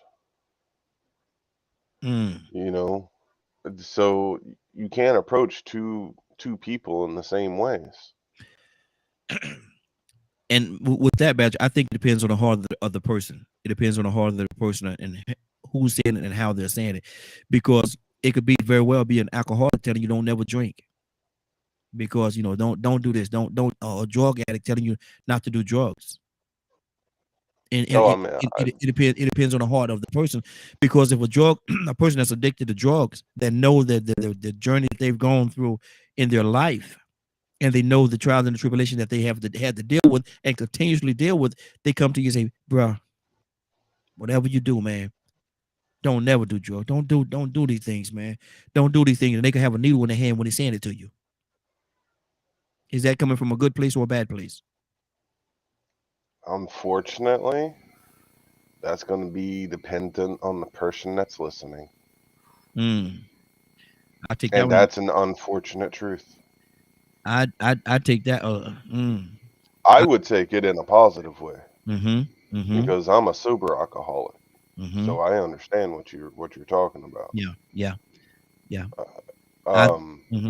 Would that come along the line of tough love? It can. Yeah, it can. Yeah, it very well could. Go ahead, Badger. And it's, man, dude. Today's topic's got me quite worked up, because like I said, I'm having to process a lot of things and word usage. So, because it's interesting how once you start finding out what certain words or certain terms mean, you can find out that you were using them incorrectly and not even know it, and that there's sometimes a better phrasing that can actually be more accurate to what you're dealing with. And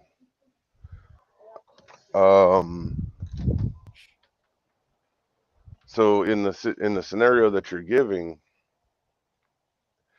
a lot of times those people, if they're telling you that while they're sitting there doing it, they're living why not to do it. However, depending on where the person's mindset is that is listening, there's a lot of variables in that. Because how many people out here where if you come across when they come across a drug addict or an alcoholic or things like that, and they're like, you don't have a degree, what do you know? I've seen you know what I'm talking about. Yeah, I know what you're saying. But my thing, I've seen a lot of people that's addicted to a lot of different things that have college degrees and different things. And I know what you meant, though. But I've seen that, man. I've seen people, fall off. Oh, man. so have I. I've seen people absolutely fall off. Leonard, what's on your heart? Then we're going to Toy You with a T. Toy You with a T this with us this morning as well. But Leonard, what's on your heart, brother? I think, People have to learn and to be confident and be prepared. Mm-hmm. And it takes a minute. But one thing about a fight is that you improve your chances of winning if you do the work beforehand. Mm-hmm. I am, like I tell people all the time, it's not that I don't have feelings or anything like that. But I do honestly believe that when I am right, I will not fail. And I have done so many things, you know, against myself, which has taught me a lot. Mm-hmm. When I hear about addiction, I remember at a point in my life, I was trying to find out what addiction was about. So you know what I did? I went and did the drugs. Mm-hmm.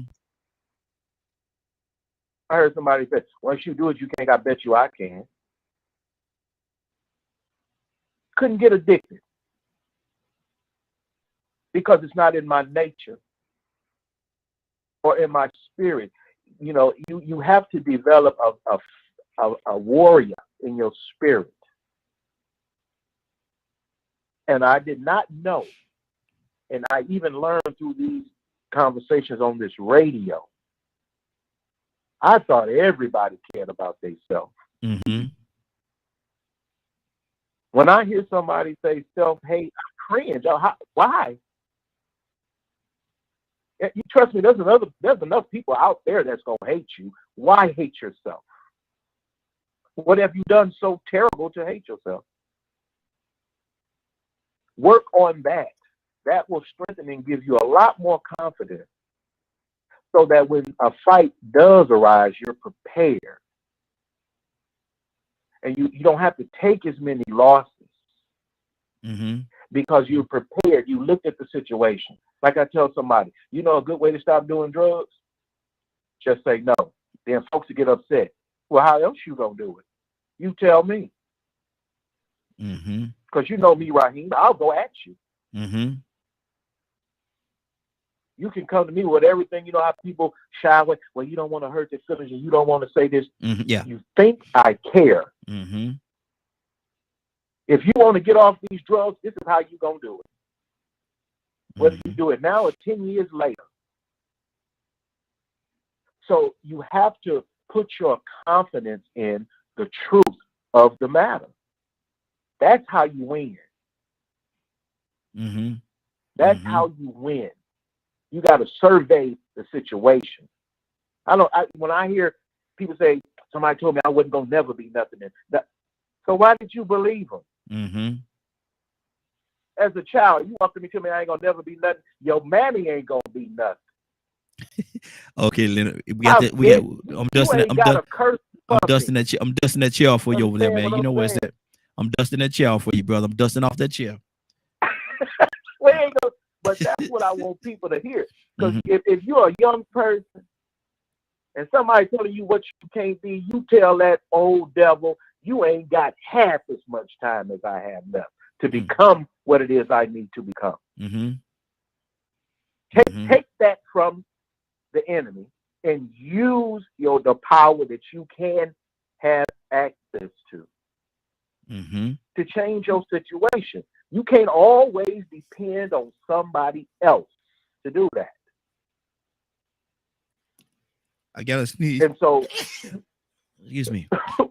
Come up with a plan. Don't wait. Start now. How am I going to defend myself against people who speak evil against me? Mm-hmm. You know how I do it because I've been on the show. Yeah. I'm a believer. Mm-hmm. So that's where my strength comes from. Thank you. Reinforced by the wins when I trusted God in all these situations. I've been in front of the United States Code of Military Justice and cussed all them out because they were lying. Mm-hmm. Wow, good deal. Good deal. So if you know what the truth is, stand on the truth and allow it to build your confidence to fight these enemies that are going to come against you. Mm-hmm. Mm-hmm. 508-924-3521, 508-924-3521. Give us a call. We'd love to have your input on what we're talking about today. Actually, what we're talking about is doubt. Doubt is a terrible drug. Doubt is a terrible drug. It really is. That, and I see somebody that went and got one of them fancy cups. Somebody that went and got one of them fancy cups. Toya with a T. Good morning. How you doing this morning? Good morning. Good morning. How y'all doing? Hey, doing good. Doing good. Good to have you, sis. We're talking about doubt and how doubt is a terrible drug. It will stop you, paralyze you, have you handicapped to any form of success if you allow it to creep in.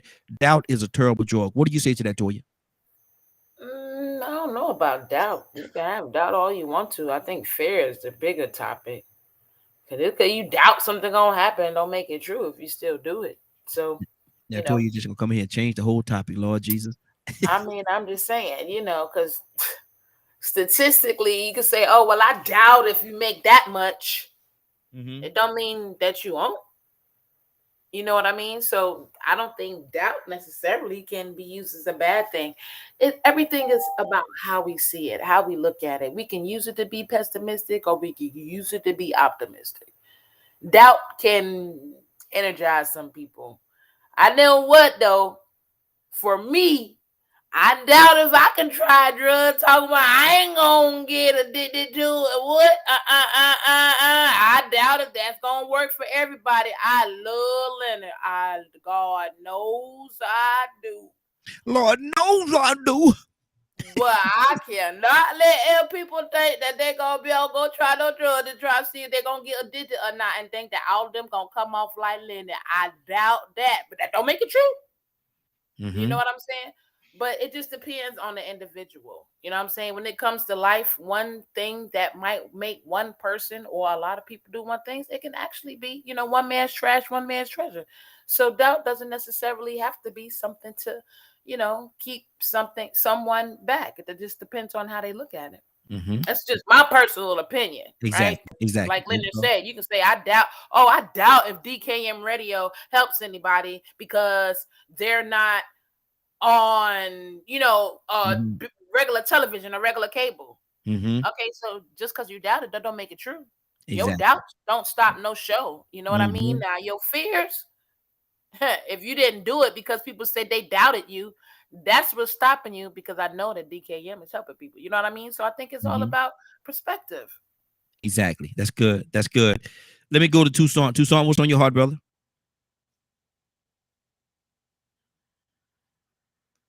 Tucson, right there. Push that button right there, Tucson. Tucson, push that button. Got it. To the left. You know I was struggling with it. Tell me what. Yes, sir. I posted something. Here's a cussing, knife cutting, knife carrying disciple, and him and the rest of the fellows, let me tell a story like that. Him and the rest of the fellows are told, go to the other side. And they just arrived on the boat. And all of a sudden they see something look like a ghost walking on the wall. It's just cussing, knife carrying, running off in the mouth preacher. Let me say it like that. Has enough confidence to say to Jesus, if it's you, bid me to come on that water. Yeah. If you walking, I can walk too. And the old cusser, Peter, get out there and start walking on the water. Ain't that something? And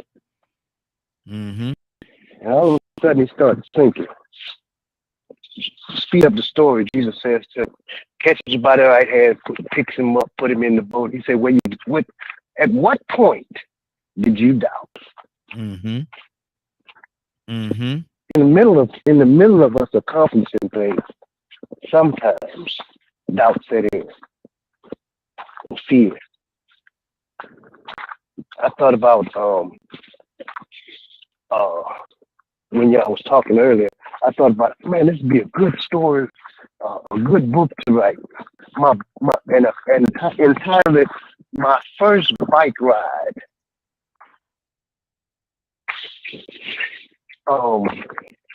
You know how you had somebody help you? Yeah. And push you? I can't do it, Daddy. I can't do it, Daddy. Yes, you can, son. Yes, you can.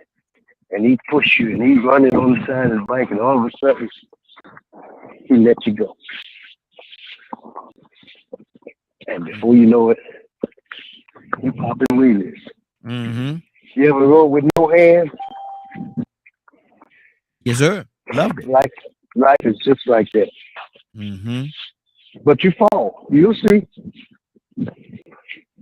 Sometimes when you fall, you're scared to get right back on that bike and ride again.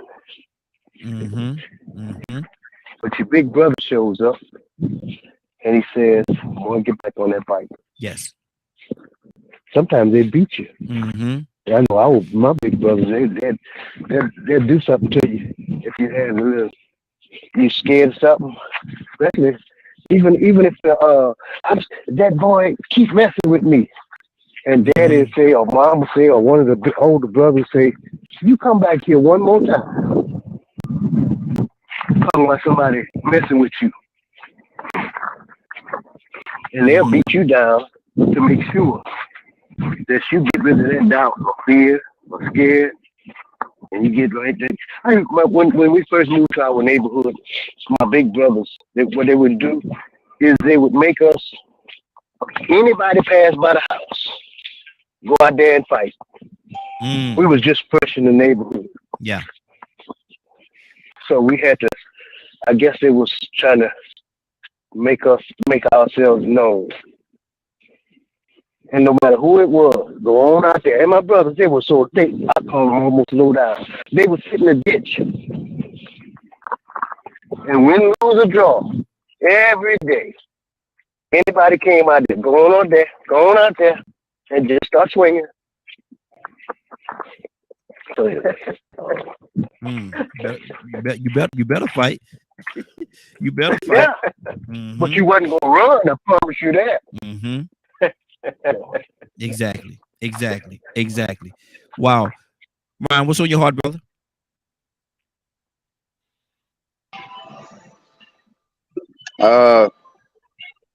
I'm not really sure what else to say. I think I covered all the bases. You always have a way when say I don't know where else to go with it to throw something at me. So I'm waiting on it. Come on with it. Absolutely. Now, if wow, this is good. If you had someone in your life, hint, that was suffering from that doubt, hint, and you had to give her the confidence to move forward and put that pen to paper or write that book, hint. How would you tell that person? Now, we're not gonna call no names. How would you tell that person to look? Stop that. We're not dealing with that. We're not doing that today. Go write. Go take 1 hour. Go over there. Even if you don't write anything, I want you to sit in front of that computer or sit with that pen and for 1 hour. And if some come out. But if it does not, then at least you dedicated that hour to doing it. How would you do that? How would you do that, Ryan? Like she said, I already do that. That's something that I don't relent. Yeah, Rico. It's yesterday it was 50 degrees and today we got snow and the ground is froze. Wow. And everybody was late to work by at least an hour, except for me. Anyway, I get at her all the time about finishing that fantasy book she's got, writing anything really. I mean, I try to give the tools for success. That's what I do as a supervisor at work. I set these guys up every day to succeed, and somehow they find a way to disrupt that every day. So it's one of those things. It's almost like a game. what can I do today to make them more successful? And that's how I view our marriage, our relationship, and her writing or any little thing that she does. I view it as what can I do today to help her to succeed. So I've bought the tools for her as far as education classes that she needs to stop messing around and get back on there and finish them. They're wasting my money. um, um, I find out what her interests are. What blocks is she having from accomplishing this goal? And writing is not my forte. I speak well, and I have a great mind, but writing is not my forte. But I try to include myself in that so that I can figure out ways to help her. Some people outside of, say, this relationship would have a hard time just constantly throwing themselves. It's like throwing yourself into a brick wall sometimes. But when you have a relationship that's sound and is good, you tend to focus on it more, on those things, because you want your other side to be successful as well. That's my thought process. So I've given her the tools. I've spent the money to give her the tools. I coach her all the time on how she's not inferior. She's not stupid. She's very smart. I try to build her up, and every once in a while she'll have a little burst. Oh, I'm gonna go in here and do this. And she'll go in there and write or whatever, and then we back to square one again. Like she said earlier, she didn't graduate. So I purchased the tools for her to get a GED. And when I gave those to her, she put herself in the bedroom for weeks and just study, doing all this stuff. And I'm like looking at her as an entirely different individual, because I was so proud of her putting the work in and seeing her successes on things. And then she got to that one spot where in her mind, she's got all that doubt, which is math. And it stopped her dead in her tracks, and she still hasn't finished it. So, I keep trying to remind her or say to her, one day you're going to finish this GED, and then you're going to move on to the next step. And I'm going to tell on her a little bit. She don't drive neither. So after she get that GED, she's going to work on that license. I'm like, you really don't understand, because you're not me. I'm looking at you, and you've lived this way your whole life, but you don't understand how much broader a spectrum life will become for you once you finish that GED, once you get this license and you get out here and you experience life and you're out there on your own. It tends to give you that confidence to succeed. It gives you that confidence to want to do more and step out of the box and do things that you don't normally do.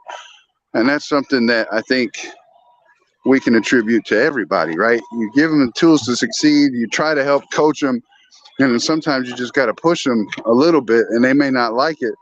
But once they succeed and the world opens up before them, it's like opening an oyster and finding the most beautiful pearl in the sea. And all of a sudden their minds are just blown. Man, I'm missing all this stuff my whole life. Thank you. Exactly. That's good. Zamar, let me ask you a question. I'm here. I'm here. Yeah, man, you gonna wait till she say she feels to cry and then answer a question, man. Why do that, man? You wrong. I didn't see that. I didn't see that part. I didn't see that. I'll be on different screens.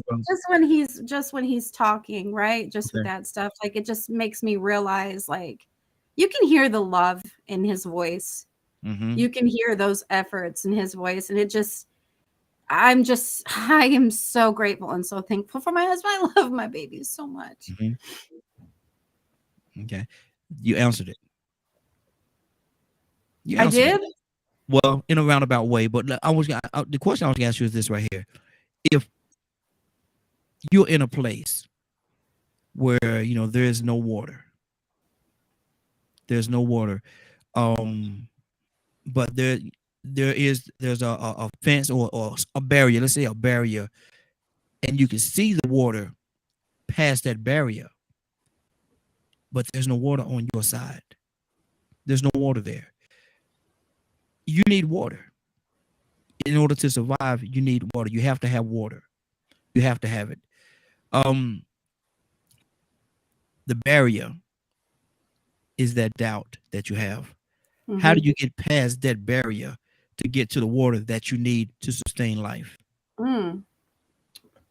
Well, I wish I had the answer to that fully, Raheem, but I really don't, right? I mean, You have any to have water barrier, to survive. Life. you have to have water to survive, right? Yes, you And have to have water. the only way, through certain parts of my life, my survival was my own, right? Right now in my life, for the past 20 years of my life, my survival, that water, that person that's giving me that drink is my husband. I'm telling you, you guys are going to end up kicking me off of this show because I talk about him so much like this, but but it really is like he's constantly putting that canteen in front of me, right? But he's Drink. begging you to drink, though. Yeah. He's begging you to drink. So when are you going to please him to the point where you take a drink and make it to the water? That's my issue. That is begging my you to drink. Yes, and that is my biggest issue with myself, Raheem. And this is another piece to this puzzle because I see everything that my husband does. I see how hard he pours in, not just into other people, but into me as well. Like he gives 110%, 200%, right? Trying to show me my own potential, trying to show me what I can accomplish, giving me those words of affirmation. But then, like you said, there's that block. There's that constant block where you're saying this and I hear what you're saying. Okay, I can do this. I can do this. Like he said with the GED thing, right? And then I get to that math, man, that math. And like you said, I had the GED book. I had everything. And I was just going through this thing. And then I get to that math. I'm like, okay. And I studied, or, I did study. And then I go and I go on these different sites and I start doing all these practice tests and I flunk. Completely flop it. It takes me back. You're a little child trying to learn how to walk and you fall down. But then it takes me back to that moment in time where my high school counselor told me I wasn't college material. And all of that fear, all of that self-doubt, that worthlessness, all of those things set in again. And I just know. You know what? That person, and I don't know, but that person that told you that could very well have passed on now. I don't know either. I mean, you're going back to when I was 15. Yeah. 16, That person could have that person could have very well passed on now. So why are you letting those words live on in your life?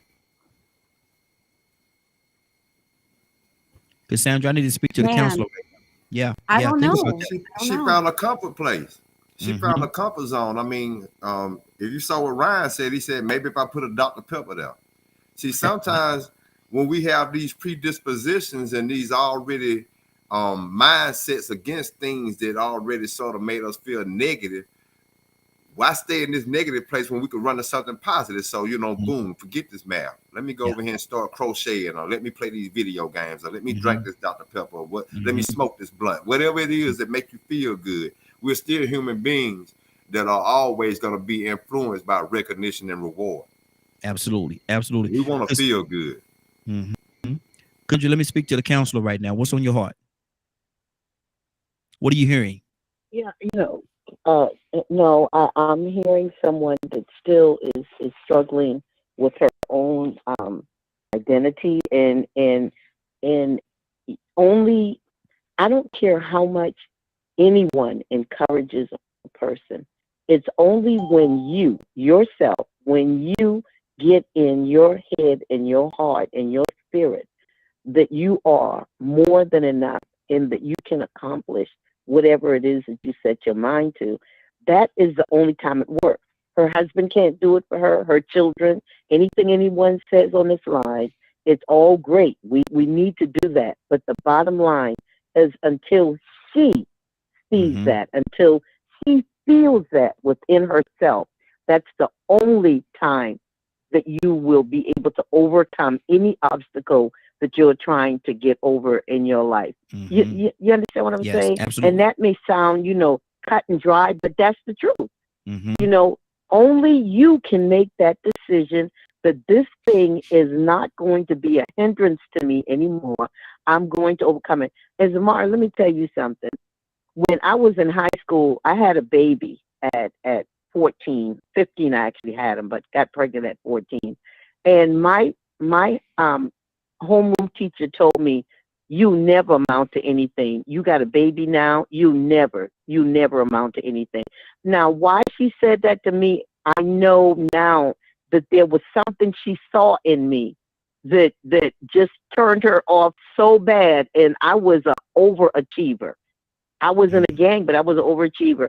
But when she said that to me, that I would never amount to anything and I'd never accomplish anything because I had my son, I made up in my mind that I don't care what it takes.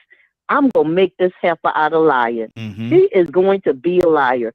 I graduated in the top 20 of my class. I was honor society, drama club, chess club, everything that I could do. And it was for me, but it was also to show her that you a liar. I am going to accomplish and I am going to be something. So we have to get people's opinions out of our head, and everything that you do it for you first. Do it for you. Everybody else can be proud of you, but do it for you. Absolutely. Absolutely. Shanavia, good morning, young lady. How you doing this morning? Look, I'm ready to go to church now after bed. I'm good. Good morning. How y'all doing? Hey, doing good, doing good. What we're talking about today is doubt is a terrible drug, and how doubt could seep in and paralyze, cripple a person from doing what it is they should be doing. What do you say about that? Doubt is a terrible drug. It is. Doubt and fear has killed more dreams than anything else. That's the reason why the graveyard is like the richest place on earth. A lot of dreams, inventions, greatness that died right along with those people because of doubt and fear. But we got a choice to. I just refuse to be one of them people. I can't. I'd rather die. I will die on E and make sure I use every single drop of whatever is in me before I not show the world. And that's not being conceited or anything, but before the world gets to see my greatness, whatever that may be, and on whatever level. If my world is just the 3 people around me, cool. But I refuse to die on fool. I can't do it. Wow. Whoa! Raheem, good morning. Good morning, Glow. How you doing this morning? I am doing awesome, Raheem. Good deal. Thank you. Good deal. Good to have you, sis. Asking a question, having a comment actually that doubt, the conversation on doubt, and doubt is a terrible drug. It can cripple you. What do you say to that? Is doubt a terrible drug? It sure is, Raheem. That's what a lot of our problems are. We doubt. We when it comes to our faith, we say we believe, but in our hearts, we don't truly believe, because anytime you put a but behind your faith, then you're doubting that God is powerful. So the Bible says that we cannot, our faith is impossible to please. First of all, it's impossible for you not to believe in something, to think that something's going to work and you don't believe in it because you doubt it. So that's where the struggle comes in with us spiritually. I had this, I think I told you, I had this young lady. She called me day before yesterday. She's in the hospital. She's been in there for 7 days. And she called. She could barely breathe. And this is what she says. She says, Do you think you could do that thing that y'all do? That's what she said. Because I'm in the hospital. No, not as clear as that. She said, I'm in the hospital and I need it right now. And what she was talking about, it was prayer. Yes. But see, what she didn't understand was that, yeah, we can pray for her. Yeah, no problem. Prayers of the righteous avail much. But God wants to know, do you want to be made whole? Santa had it right. You got to make a decision in your life that you want to be whole. And you believe that whatever you believe, I'm not trying to get people to believe in what I believe, but I know what I believe it works. But what I'm saying is that when you put that doubt in there, then you're doubting what you believe in. So that's what's going to heal you. And even though if he doesn't, you have to trust that it was the best decision that he made for you in your life. So it's a whole lot of layers to understand that doubt is that thing that the enemy uses against all of us, not only in our spirituality, but mainly yourself. If you doubt yourself, you already have problems, and that's the root cause of it all. And that's what's on my heart, Raheem. Good deal. Good deal. Toya with a T, talk to me, sis.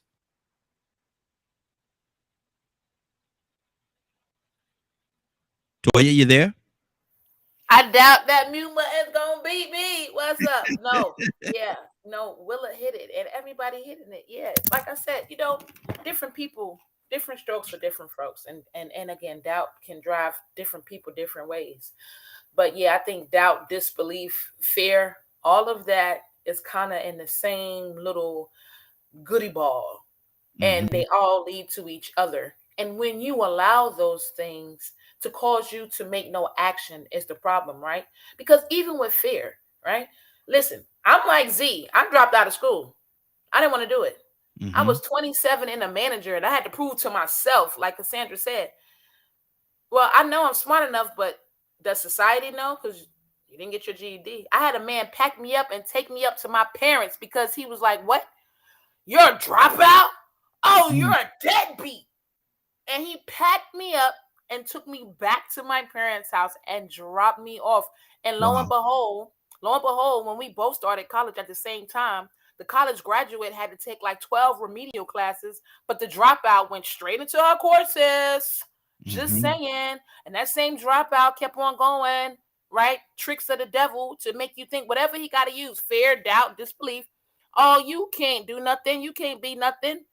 And this girl finally got a master's, and I said, I'm still going to keep on going. I failed a lot of times. I still ain't strong in math. It's a lot of things that I fall short from, but I'm not going to stop. So you can doubt. You can be scared. You can even have disbelief sometimes. Peter didn't think he's going to walk on water. But when he kept his eyes on Jesus, what he do? And as soon as he turned his head, what he do? He started drowning, sinking into his doubt. So again, at the end of the day, it really just depends on how you take this. But at the end of the day, when you know who you are and who God says you are, all things can be done, even if you fail, even if you mess up, even if you're not weak in one area. The goal is to keep on going regardless of your doubts. They doubted that David would kill that giant, but he did.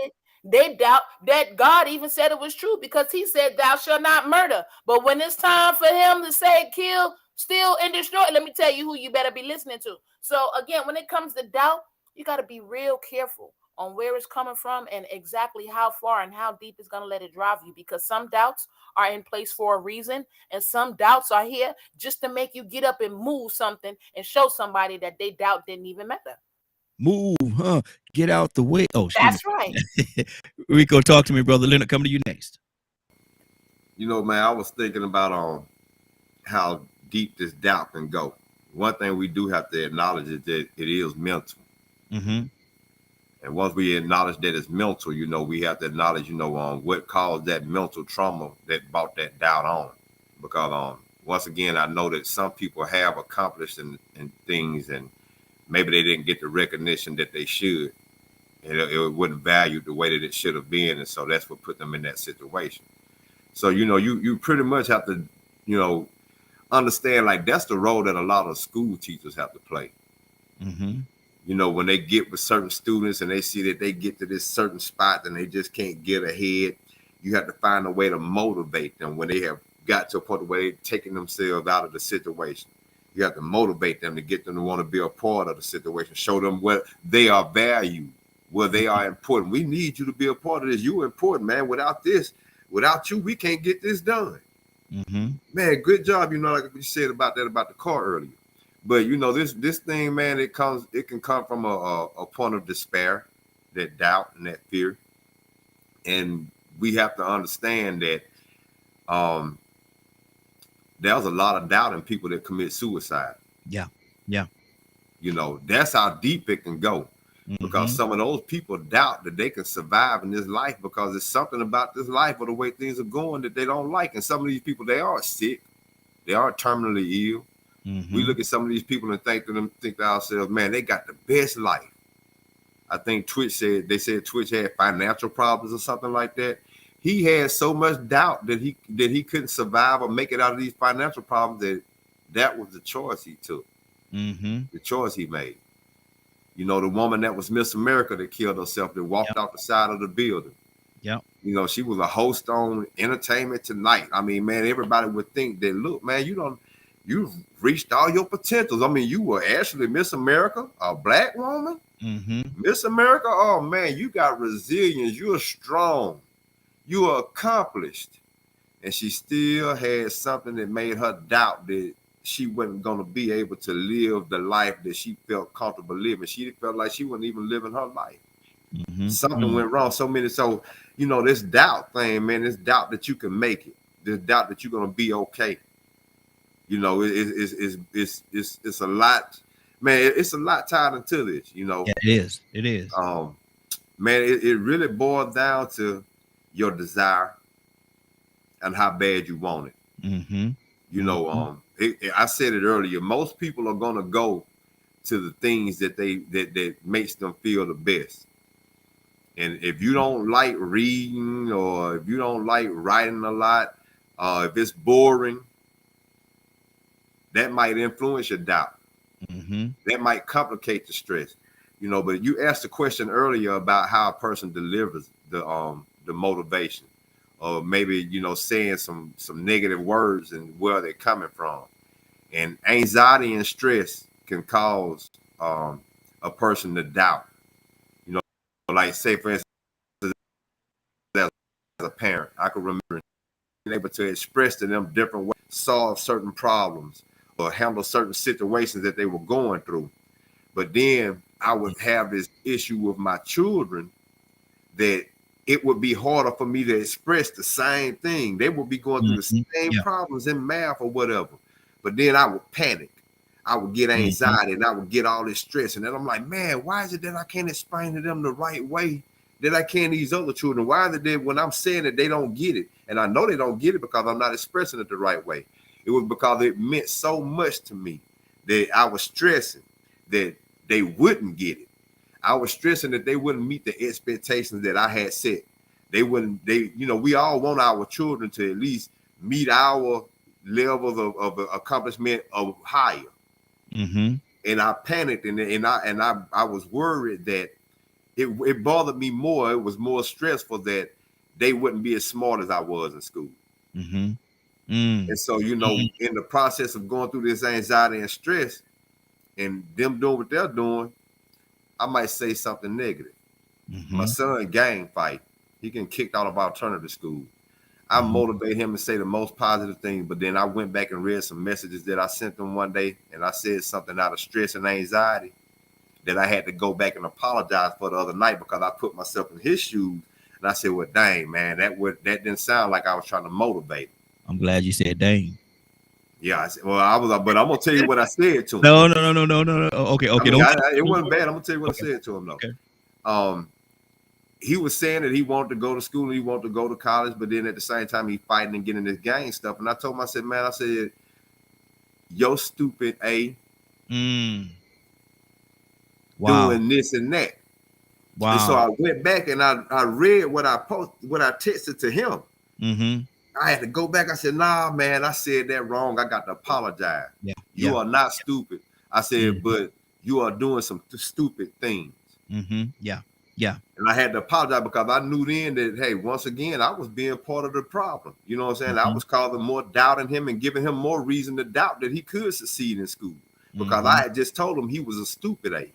Yep, exactly. When Wow. really and truly, I was meaning to say that you were doing stupid things, but you were smarter than that. So that sort of contradicted everything that I did, and I was actually probably influencing more doubt with some of that mental trauma with the words out of my mouth, but my heart was coming from the right place. Yeah, exactly, exactly.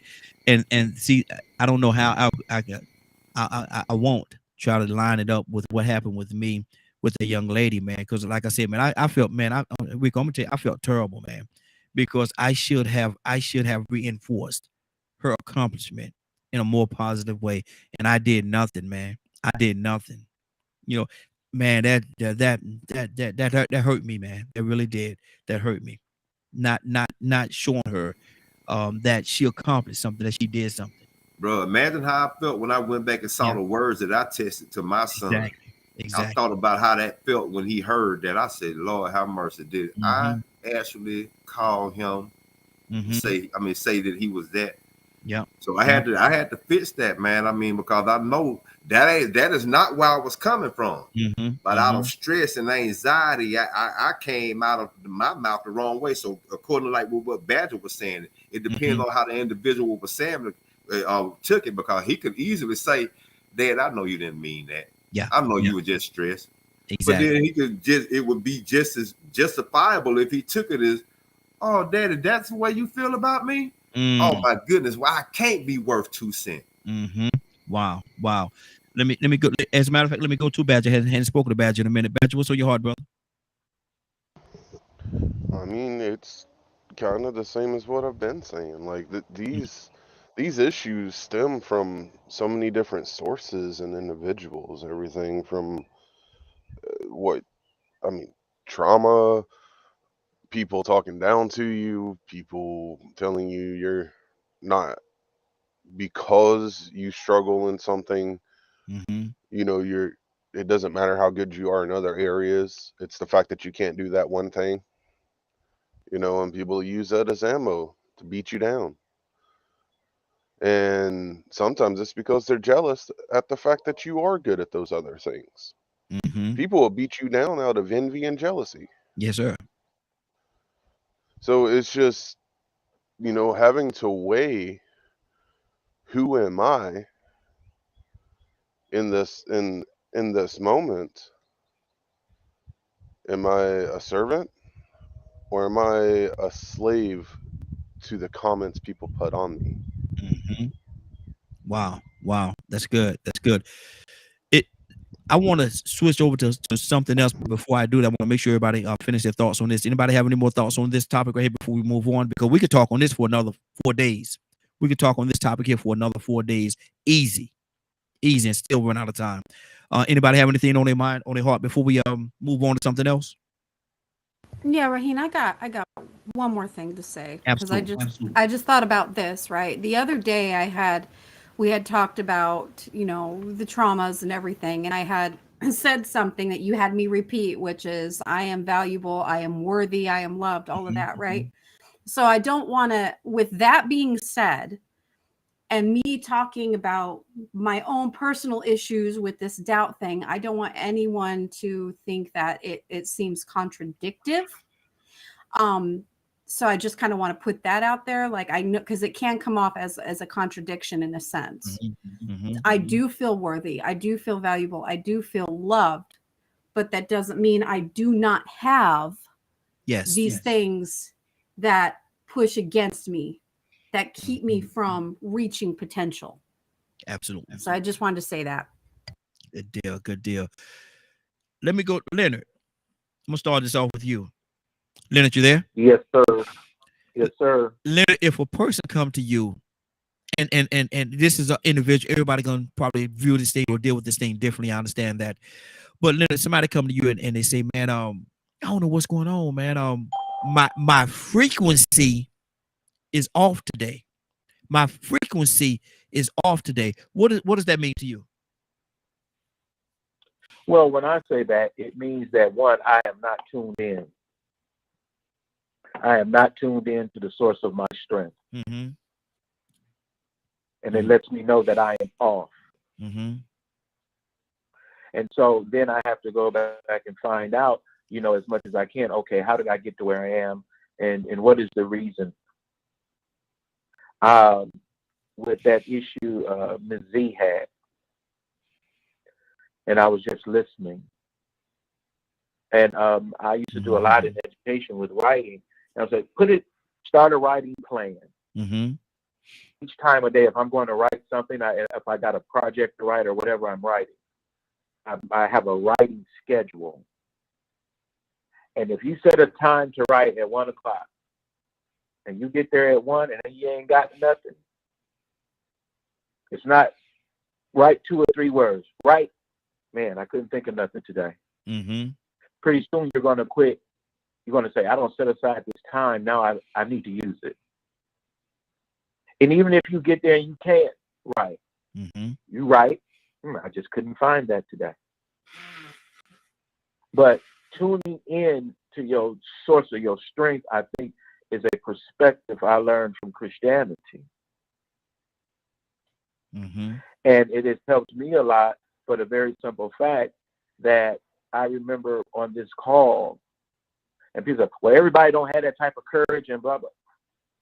What does that have to do with anything? Mm-hmm. You're not me, so why would you have my type of courage? Mm-hmm. One thing you can't be scared of is feeling. Like I love when Tucson made that example about riding that bike. Mm-hmm. And how, my dad helped me learn to ride a bike, but I never knew that he did not know how to ride a bike. Wow. And how I found out is when he tried to ride it, he fell off the bike. And they used to laugh at him because he couldn't ride a bike. Mm-hmm. And I was like, wow. So if, like my friend who wanted to be great, they are great to this day. Those things that they said that they would become, they became. Mm-hmm. And I'm going to say something that may throw a lot of people. I didn't become anything. Wow. Wow. I didn't become anything. Mm. My focus was, man, look, I wanted to get out of school so bad that I decided to go to the military before I graduated from high school around 16 years old. Mm-hmm. And that's what I did. And then I came back and then I got those degrees. But that was what I had to go through. So you have to work on whatever it is that you want. Mm-hmm. And you have to apply yourself, like Rico said, with his son. I got 2 sons. And man, this is the hardest thing in my life. It's being a father. Mm. Wow. It's the hardest thing in my life. Mm-hmm. Wow. And so I'm always looking for a way to engage. And I also have to be careful because the type of guy I am, I may say something to them that I hear people talk about. So I started letting them, I never started using it like, you stupid. No, you're doing something stupid. Mm-hmm. Mm-hmm. Yeah. And because I don't want them to make the same mistakes and things. However, we have to understand it's going to hurt. It's going to hurt. Mm-hmm. Development and doing something and being successful is going to hurt. But you can prepare for that hurt. Exactly. Wow. If somebody come to you and say, and I'm just throwing this out there, we're going to move on. We're not going to stay here at all. That's not the smartest thing I ever seen you do. That's not the smartest thing I ever seen you do. I mean, is that what you're doing right now? Well, that's not the smartest thing I ever seen you do. There should be a message in there that, like you're hitting them with a pillow, but you hopefully they understand the point. Let me go to Ryan. Ryan, if somebody say I gotta sneeze again. If somebody say that my frequency is off, to come to you and say, I know, man, it's tickling in my nose. If somebody come to you and say, my cut it out, bro. My frequency is off today. My frequency is off today. Ryan, what does that say to you?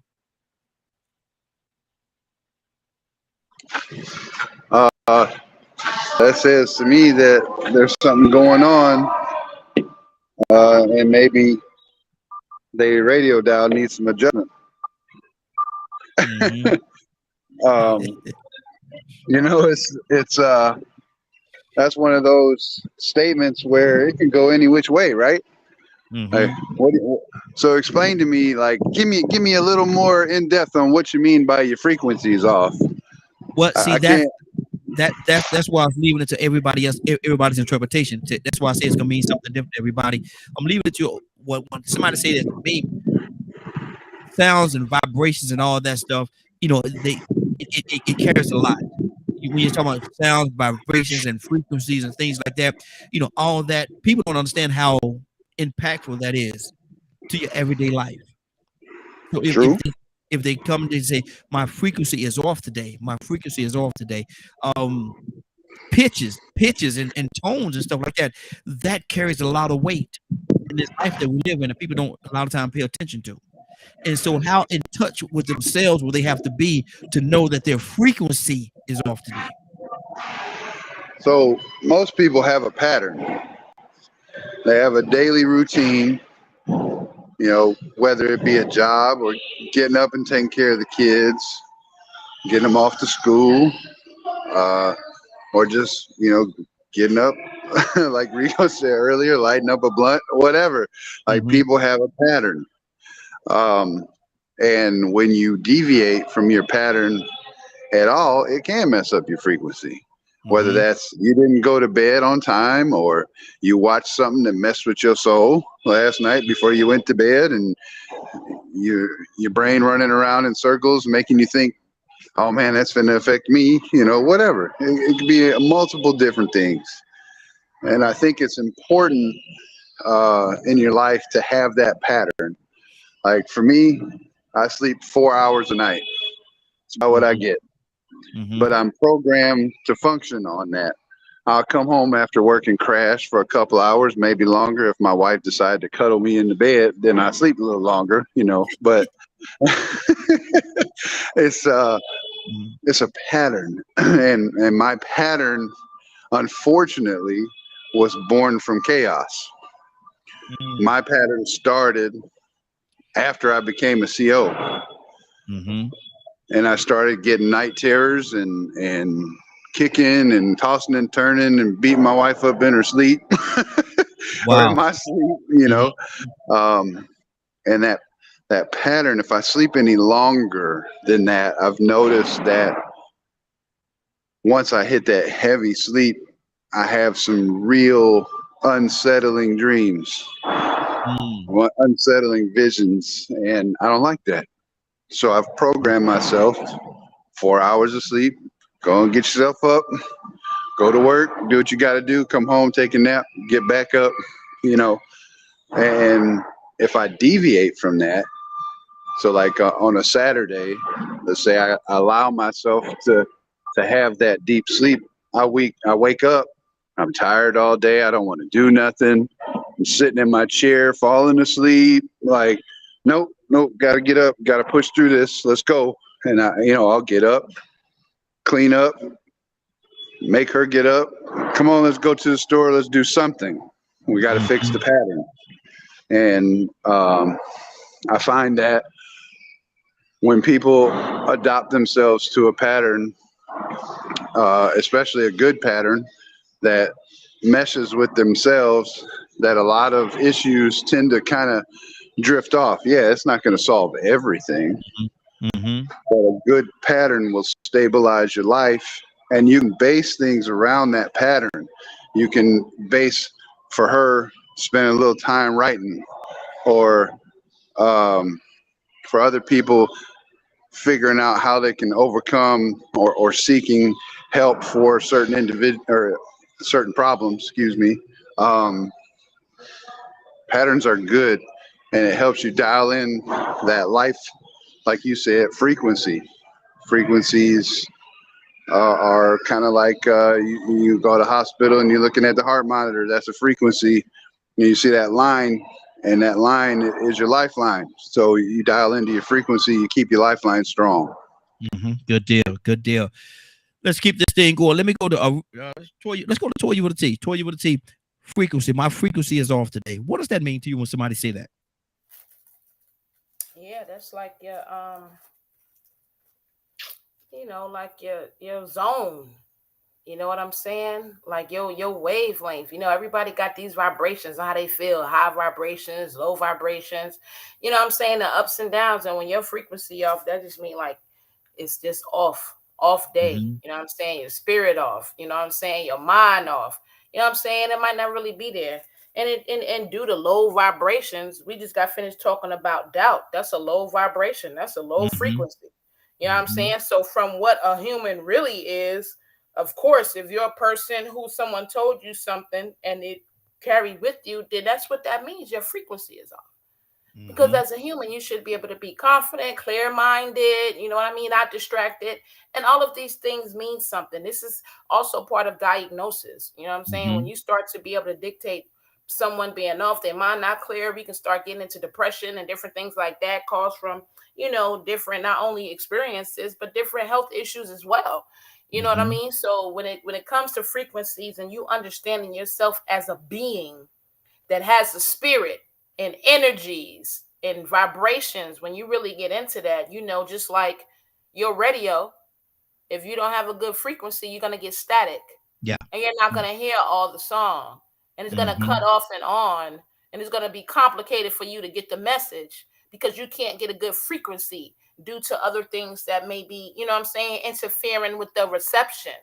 You understand what I'm saying? And it's the same way with us humans. We really don't realize as humans, how important our vibrations and frequencies are and how detrimental they are to everything that operates on this whole universe. Exactly. That's good. That's good.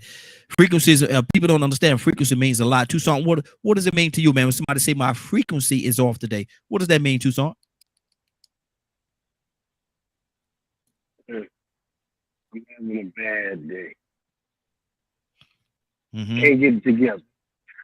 Oh, can't get right. Can't get right. Can't get right.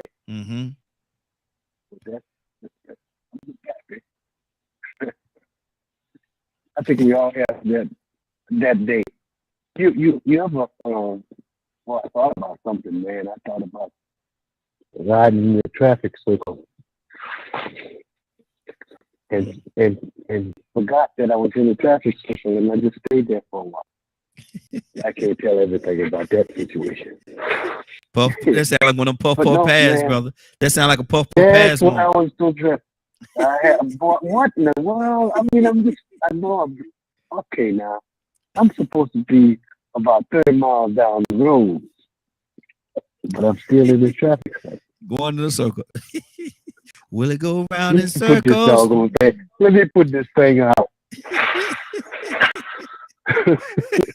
No, but no, boy, that's some of that. By myself, so that's some of that skunk right there. Because I wouldn't share. Hey, Tucson, boy, that sounds like some of that skunk right there, boy. That's that skunk. One of the things that we did, if we could go back and straighten out some of the foolish things I did in my lifetime. No. That's why when I see, I think somebody was saying something about, I think it was Leonard, about how the being a father and telling them basically what they're doing might not be for their best interest. I have my favorite saying is, go ahead, let's see how that's going to work out for you. It ain't going to work out too good. But some days you ever get up and you be disorientated? Discombobulated? Discombobulated. Yeah. That's your frequency be off. Now I know. Oh, what are my glasses? And they're on your eyes. Exactly. That's bad when you can't find your belt, you can't find this, your keys, you can't. And say, man, I might as well stay home now. Look at put that lighter down, man. Don't even light it. Don't even light it, Tucson. It's not gonna do you right. Don't even light it. Rico, talk to me, brother. Now, let me Go ahead. just clear out right here. That was in no 100 days. Yeah, That wasn't yesterday. Exactly. I understand. Rico, talk to me, man. My frequency is off today, man. Talking about frequencies and pitches and tones and all these different things. If your vibration is off, what does that really say? Yeah, that's just like just being out of sorts. You know what I'm saying? You might have had a bad dream, toss and turn all night. You know, I sweat real bad when I'm asleep. You know what I'm saying? Maybe I sweat a little bit too much and I spent too much time during the night tossing and turning and flipping pillows. I didn't get a good night's sleep. So now when I wake up, man, I ain't too well rested. You can get out of sorts like that. You can be you can be off frequency because you didn't get enough required rest, or maybe you drank some caffeine before you went to sleep. So now you got this little stuff crawling up under your skin. I used to do that in high school. That Minute Maid grape and Minute Maid orange. Man, I used to drink it like water, man. And I lay in bed at night, man, and just kick all night, man. It was like I felt like Beavis and Butthead. I felt like I could jump through the roof. Like, man, where all this energy coming from? Then I wake up the next morning, man, go to school, and I would be all messed up because I ain't have enough rest, man. I couldn't focus. I started falling asleep or whatever. Maybe PE wasn't good that day. I didn't perform as good. So many different things, you know what I'm saying? Even with the things that I like doing, I was motivated, and then all of a sudden I just was, I ain't just feeling it today. You know, that's that physical thing and the mental thing, but then you have the spiritual side of it, man, where sometimes you just wake up and you don't know what's right about the day. Something ain't right. Something ain't right, and I don't know what it is. And then all of a sudden, before the day is out, you get that phone call. You lost this family member that's been on your mind. Dang, that's what that was.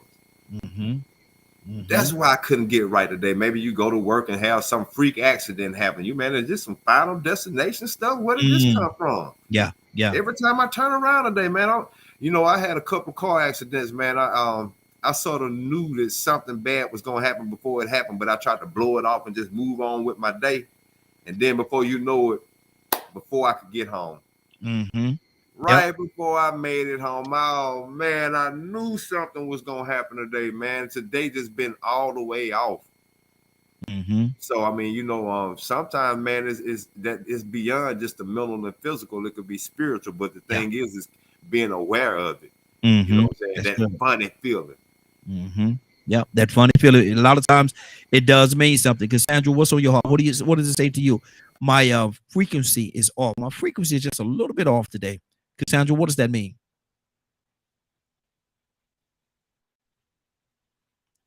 Cassandra? Okay. Can you hear me? Yes, there you go. Oh, okay. For me, it usually means that my spirit is off. I'm not feeling something is going on, and it's usually for me something spiritual. And I'm like, okay, what is going on? I'm not feeling right. I know that something is happening. I just don't know what it is. And usually before the day is over, I'll find something happens and let me know, okay, that's what it was. That's what had me off key, because remember that our spirits know things way before we come to the realization of what's going on. Our spirit sees and knows what's happening way before us. So sometimes it's just a sense of something is off. And some people have said that, but for me, it's spiritual. It's always a spiritual thing. When I say my frequency is off, it's a spiritual thing. Cassandra, when Jesus said to the fella, I call him the fella, what you got to do it quickly. How do you think that set into his spirit, knowing that, man, he knows? He knows. How do you think he felt at that moment? Judas. Are you asking me that? Yes. Yeah, that right there is the major thing that lets me know as a Christian that our spirit sees and knows things way before they happen. Can you imagine what that felt like? I've tried to think of what that felt like because of situations that I've been. It was with my life, knowing that something was coming. Even if you know something is coming, the idea that it could make a traumatic change or a dramatic change in your life. Come on now. And then to know that your very life is at stake for that particular thing, I can't even imagine what that could feel like. Exactly. You know what I'm saying? And I've been in that situation before. Wow. And it's messed up, man. Jesus handled everything so well, man. It's amazing. But that's because he's Jesus, and I ain't there. I ain't with Jesus. I be about to climb the wall, about to jump over the side of the rail or something crazy. You know, because it's like, no, I can't handle this. Yeah. But he taught us that, you know, if we trust, and that's just me because of my belief, if I trust him, there's nothing that I will not get through or I cannot overcome. Absolutely. Absolutely. Well, Raheem, my frequency is off today. What does that mean? I can only add what Cassandra said. Raheem, I mean, I wish I was able to describe it. Sometimes I can't, because sometimes when I'm connected to that spirit, it feels so. Sometimes I gotta hit myself that I'm so connected. So when my spirit is off, it's because something probably happened like right away, and then the human side of me kicked in, and then the emergency side or the spiritual side kicked in. But there have been days that I've been off because I didn't get enough sleep. I didn't get up on time.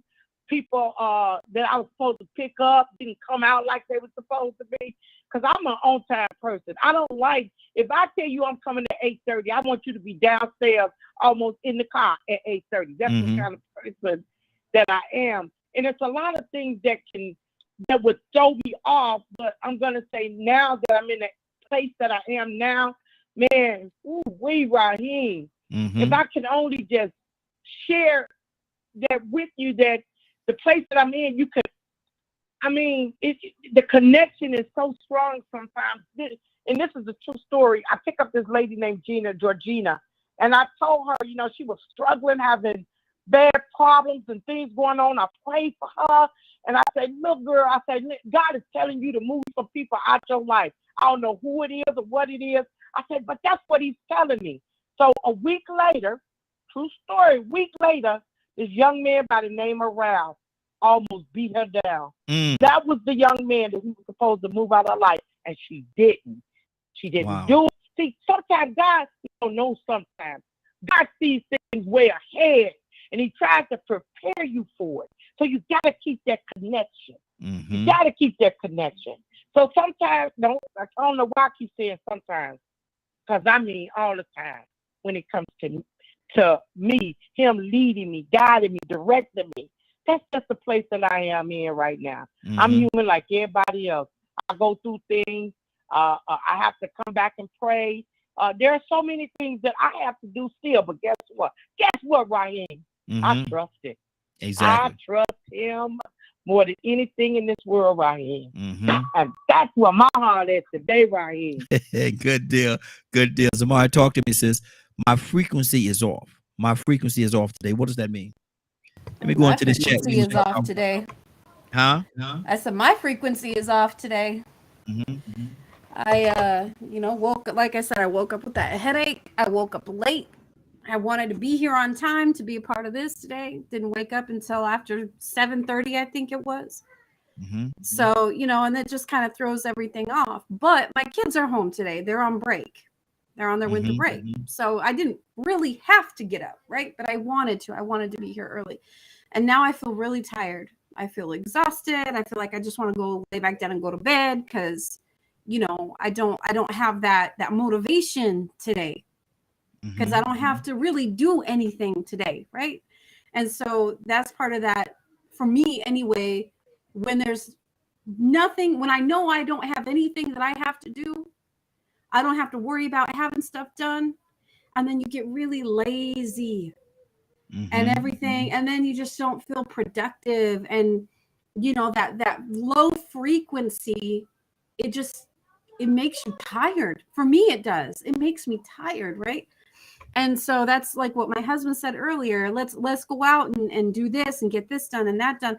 And when I get like I am today, where I'm just tired because that frequency is off like this, I'm just like, I don't want to. Nah, not today. But then once he gets me out and I get motivated and I get moving, and I'm like, oh, all right, you know, and that energy hits, right? But then as soon as I come home, then it's like that low frequency again. So it's like this vibration doing this. But one of the on a spiritual level, I will say this, and I know y'all been in church. I know you've been in those worship sessions, right? And have you ever heard that? Have you ever heard anyone tell you about frequencies and how that ties to spirituality and that connection and those breakthroughs? And so sometimes if you watch when people are up in that altar and that frequency is hitting certain people like that, and they're on that vibration, but then you have other ones who are praying and praying and praying and praying and praying for that breakthrough during those worship services, but they never get there because their frequency isn't matching what's going on in that worship service, what God's trying to do. And that could either be because they're fighting against what God's trying to do in that moment. And so they're keeping their frequency at another level when God is trying to take them to another level that's above that frequency. And so having that in those worship, and I've seen it happen so many times during those worship sessions, during those altar moments where people are fighting and they're fighting. And I remember I did this, my breakthrough. I did this and I kept fighting, and I kept having this one particular woman. She kept coming up to me. Her name was Vicky. She said, God said to let go. Why are you fighting still? Stop fighting it. Just let go. And I'm like, what are you talking about? You know, I'm like, God, I've given you everything. What more do you want? I'm here. I'm on my knees. I'm on my face. And then she kept pacing around me while she's pacing the room. She let it alone for a minute. And then she comes back around. And she said something about letting go of, you know, God, not God, but like the things I had put in place of God. And at that moment, when she did that, the one person that came to my mind, because remember, I hadn't had God before that moment, the one thing that came to my mind was my husband, because I had put him in the place of God. And so when I came to that realization and I took my husband off that pedestal and put God there instead, and when she told me that, when I tell you my knees went weak and buckled, oh boy, did they. But the moment I did that, then I met that frequency that I was supposed to be at. Yes. I met him there, he met me there, and then it broke down those barriers, that spiritual barrier, once I let all that go. And once I met at that frequency level that God was trying to get me to. So that spiritual thing, that spiritual frequency, that is a really real thing, but you got to kind of check yourself and figure out, why aren't you getting to that frequency? What's blocking you from reaching that frequency? What do you have going on up here that's not allowing you to get to that frequency? That's good. That's good. That's good. Stanley, good morning, sir. How are you doing this morning? That's good. Good morning. Doing good, man. Y'all doing all right? Hey, doing good, doing good. We're talking about my frequency. And if a person comes to you and they say, man, my frequency is off today, what do you think they're really saying to you?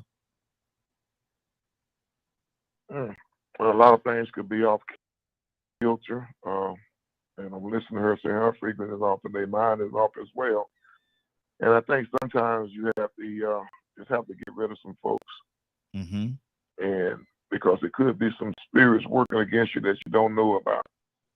You know, and I've got so much stuff going on right now that my frequency is definitely off this week. I've got too much on my plate, and I don't want to take anything off, even though I need to take something off. But it's just a lot of times, you know, you need to move in a certain way, and sometimes you can't get that. You can't get it going because of you don't want to disrupt things sometimes, but sometimes we need to disrupt things. And that's why we get stuck. We don't want to do it.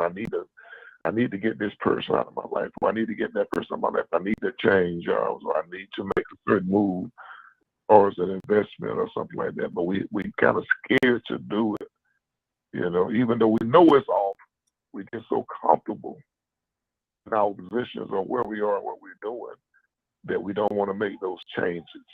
So sometimes we need, but like something just heard about the young man to beat the woman. She probably felt that she needed to make that move, but then again, in love and, you know, stuff like that, and they still want to get away from the guy. So it's just a lot of things, man, that, you know, as we always say, it's a lot of different levels. Yeah. To these situations and to these questions. Exactly. And there really is, because frequency, people don't realize frequency, it means a lot. There's a lot of different things tied up in that frequency, man. Pitches and tones and it's so much tied into this thing. Tucson, I saw your hand, brother. What's on your heart? Yeah, I thought about when I'm just talking from where I come from, Jesus went aside to a certain place. It's because he was doing some stuff constantly, doing things, changing, making changes in people's lives, and all of a sudden, he would go to himself and sit and talk with the Father. And sometimes that's what we got to do when our frequency get off. Yes, sir. You're doing too much, maybe, perhaps. Too much influence, outside influence. Everybody has an opinion about what you're doing. Might be a little bit too much praise, self-confidence. Remember when the sons of Sceva, I think that's who they were, decided that they was going to cast out some demons in the name of Jesus. Come on. And demons say, Paul, we know Jesus, but who are you? So now, and then another time, the man brought his son to the disciples and they couldn't do it. He said, we didn't brought the disciples, my son, and they couldn't. And he says, well, sometimes praying ain't enough. Remember how Jesus, you ever thought about why he went in the wilderness and fasted 40 days and 40 nights? To accomplish the mission, the total mission, to be attacked, to get prepared to be attacked by the enemy. And the enemy thought that he was at his weakest point. No, sirree. He was at his strongest point. Because he was able to combat him with what he needed. Remember, he says, man shall not live by bread alone. Exactly. But every word that cometh forth. So sometimes we have to just let all of this stuff that we pouring into people be poured back into us. Get somewhere and sit down. You can't do it all. Exactly. And I'm talking to myself. Yes, sir. You know what I'm saying? Right. I understand exactly what you're saying. Paul, good morning, sir. How are you doing this morning? Hey, good morning. We talk about frequency. So, can you say it again? My dog just made a noise. I couldn't hear you. Yeah, we're talking about frequency, and if somebody come to you and say my frequency is off, today. Paul, what are they saying to you? Well, I think it's like, well, I'll just give an example. So sometimes I'll do a check-in with my students in the morning. I'll say, show me with your fingers how you feel 1 through 10 today. And, they'll do 1 or 2 and then I'll, if it's very low, sometimes I'll ask them, hey, do you want to share why you feel so down today? And sometimes they don't really have any particular cause for it. And other times there is something like, oh, my parents are fighting or talking about getting a divorce and I'm upset about that. So, there's those external factors. And then I think kind of what Donald was talking about there is just that sometimes we our minds take us in different directions. We might get overconfident. We might see things in like a really binary, black and white, simplified way. You know, I'm good, I'm bad, I'm great, I'm terrible. You know, just these extreme thoughts. So, and I think that relates to like spirituality to some degree. I think people who lack sort of a spiritual consciousness sometimes get arrogant, right? They just, oh, I got it all figured out, I'm the best, I'm this, I'm that, or they go the other extreme. So I mean, like the vibration thing, to me, it's internal. You know, we create a lot of our vibration, but a lot of it is we're organisms that are being affected by other organisms around us. You know, the people around us, our environment, our diet, our habits, all these things affect us. So, yeah. So I think it's internal and external. Good deal. Good deal. Well, anybody have anything we're going to get on out of here for today? Anybody have anything on their heart before we get out of here? Okay, go ahead. If a person came to me with that, sometimes a simple question of what's got you thrown off? Because there's so many variables of what can throw us off, be it a stressful situation, not knowing how to make ends meet. There's a lot of things. But however, learning what is throwing you off is a very valuable thing to do. That's good. That's good. Anybody else have anything on their heart? Man, I love what Paul said about how he asked his students to show how they feel from a number 1 to 10 and hold their fingers up. I don't know if people realize just how simple that is for the village, for a school teacher. Remember what I said about a school teacher or a coach? How important and huge that is for therapy purposes, especially early in the morning. You know, to have somebody a child or somebody to come to you and tell you what's going on with them and that they're off balance, somewhat gives them some type of balance, because positive reinforcement and concern to me always a balance. You know, it's funny that we went in this direction earlier and then going into this, about being off frequency. And I think I associate that a lot with having too much yin and not enough yang sometimes, being out of balance. And really and truly shows just how much balance is key. You know, we need confidence, but overconfidence can still cost you. You know what I'm saying? We need to be curious, but curiosity can kill the cat. So you have to find that balance. If you know, with saying that it is acceptable to take risk and to step out on a limb, but also realize that you ain't fixing to jump off the Empire State Building and land on that trampoline and bounce back up the way you think. Exactly. Come on. You have a little bit of balance, but also have that faith. You know what I'm saying? But now I love what Leonard said earlier, but I ain't gonna tell nobody to go out there and try no heroin and no crack. Don't do that. Don't even smoke no cigarettes, man. Put it down. Put it down. Put it down. Yeah, don't try that one right there, man. I ain't got that kind of confidence. That might be a little overconfidence. That was it. Overkill. It is. Yeah, it is. Overconfidence right there, boy. You gotta be a bad man. Yeah, exactly. Anybody else have anything else before we get out of here? Raheem, I will want people put a little bookmark in Psalms 139. Psalms To 139. address a lot of what we talked about today. Yes, sir. Psalms one of the scriptures I was given when I left home. Psalms 139. And if you heard me talk to you, Philippians 4:13. That's on my mother's tombstone. Wow. That's how much she was committed to that burden. Wow. That's good. Well, we've conquered another week, family. We've conquered another week. It's been a great week, man. I hope that something that we said throughout the course of this week helped somebody in a mighty, mighty way, and helped us.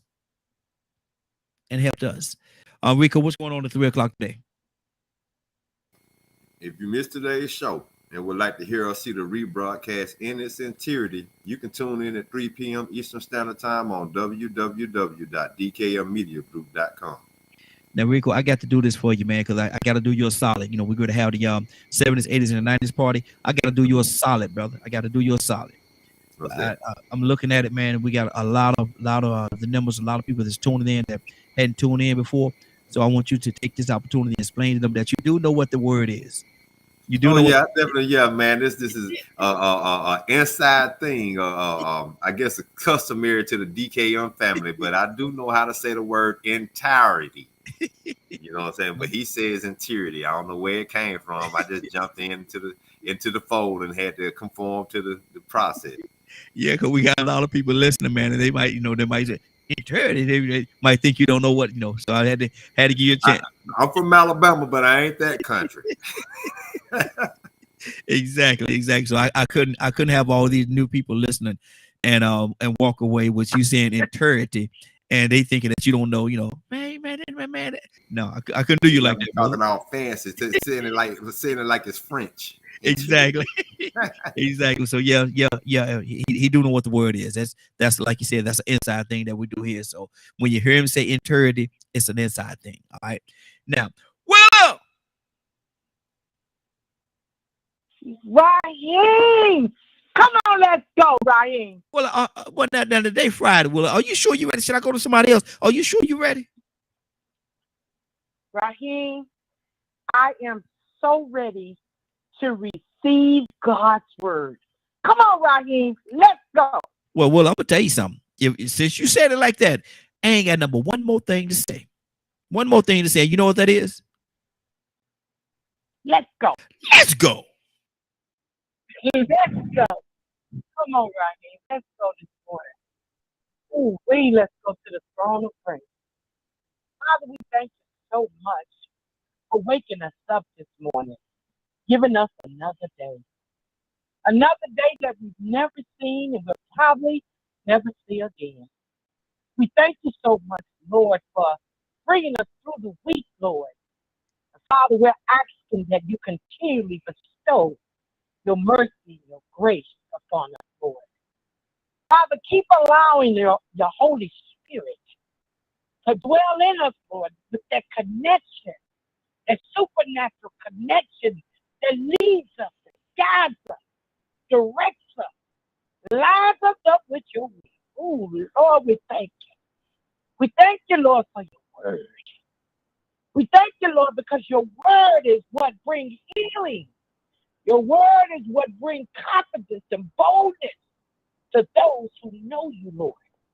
We thank you and stand on your promises, Lord, that when we lose our loved ones, Lord, that you will be our comforter, Lord, and you'll give us the peace that surpasses all understanding.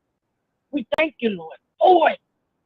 We thank you, Lord, for the children that you've allowed to be in our lives, Lord. We don't always get it right, Lord, but we know that in the end, you're going to get the victory. We thank you, Lord, for that. You said it in your word that you will not have us to be ignorant, Lord. We trust you, Lord, and stand on your promises, Lord. I'm asking you, Lord, to bring us through the weekend, Lord, keeping us safe, Lord, guiding us and directing us, being that light up underneath our path and giving us some direction. We thank you, Lord, for it in Jesus' name. I'm asking you to touch each and every last one that's on this line, Lord. I'm asking you to answer their prayers, Lord. Whatever it is, oh Lord, whatever you decide in their lives, Lord, I'm asking you to let them know that it was you and only you that was able to do it for them, Lord. I thank you. I thank you, Lord. I thank you for Raheem and DKM Radio. Keep allowing it to be successful, Lord, where your message will go forth, Lord, not mine. I thank you, Lord, and I honor and glorify you in Jesus' name. Amen, amen, and amen. Thank you, Lord. Yes, Lord. Yes, Lord. Anybody got anything they want to say before we close out? Good deal. Good deal. Have a great weekend. Absolutely. Absolutely. Cassandra. Yes, sir.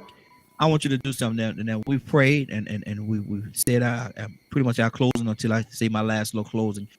But I want you to do something. I want you to take an opportunity right now, if you don't mind doing so, and just give some encouragement, a word of encouragement, if you will, before we get out of here. Can you do that for us? Yes. Father, I just want to say that for everyone that's under the sound of my voice, that whatever you need, God's got it. Well, there's a song that we sing that says, whatever you need, God's got it. So I want everyone to understand that no matter what you're going through right now, no matter what challenges you're facing, that there is a God. There is a whatever it is that you believe in, whoever is your higher power, that things can be done and accomplished through your belief and your trust in who you believe in. And I just ask you all to hold true. I feel like somebody on here going to feel it, not going to be able to through. It is a lot. There is hard, and you can make it through any and every challenge that you may be in right now. So thank you, Raheem, for letting me see that, because that was on my heart. There's somebody listening that you feel at your wit's end, and I'm telling you that there is a plan for you. Yes. And just hang there, trust God, lean not to your own understanding, and God will direct your path. Absolutely. Absolutely. And God is amazing, man, because he laid it on my heart, to come to you. And it was already on your heart to do that. So that's amazing to me. That's absolutely amazing to me.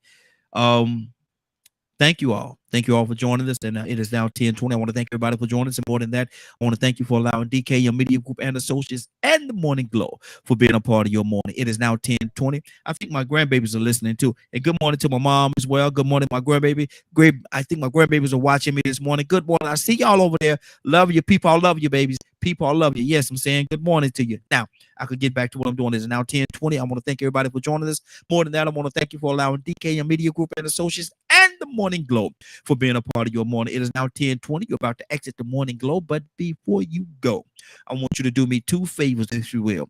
One, I want you to continue to pray for us, because we're certainly praying for each and every one of you. Number two, why this is real simple, I want you to go out there, find somebody, and give them a hug, because you never know. It could be the only hug that they get, or it could very well be their last. Love you, and ain't nothing you can do about it. Have a great day and a better tomorrow. That we shine some of this light on you from the Morning Glow.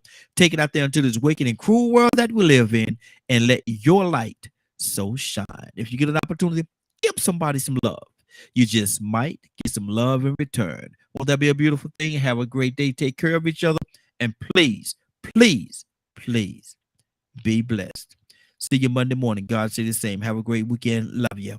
Give somebody some truth and love over this weekend. They appreciate it, and I'm sure you will too.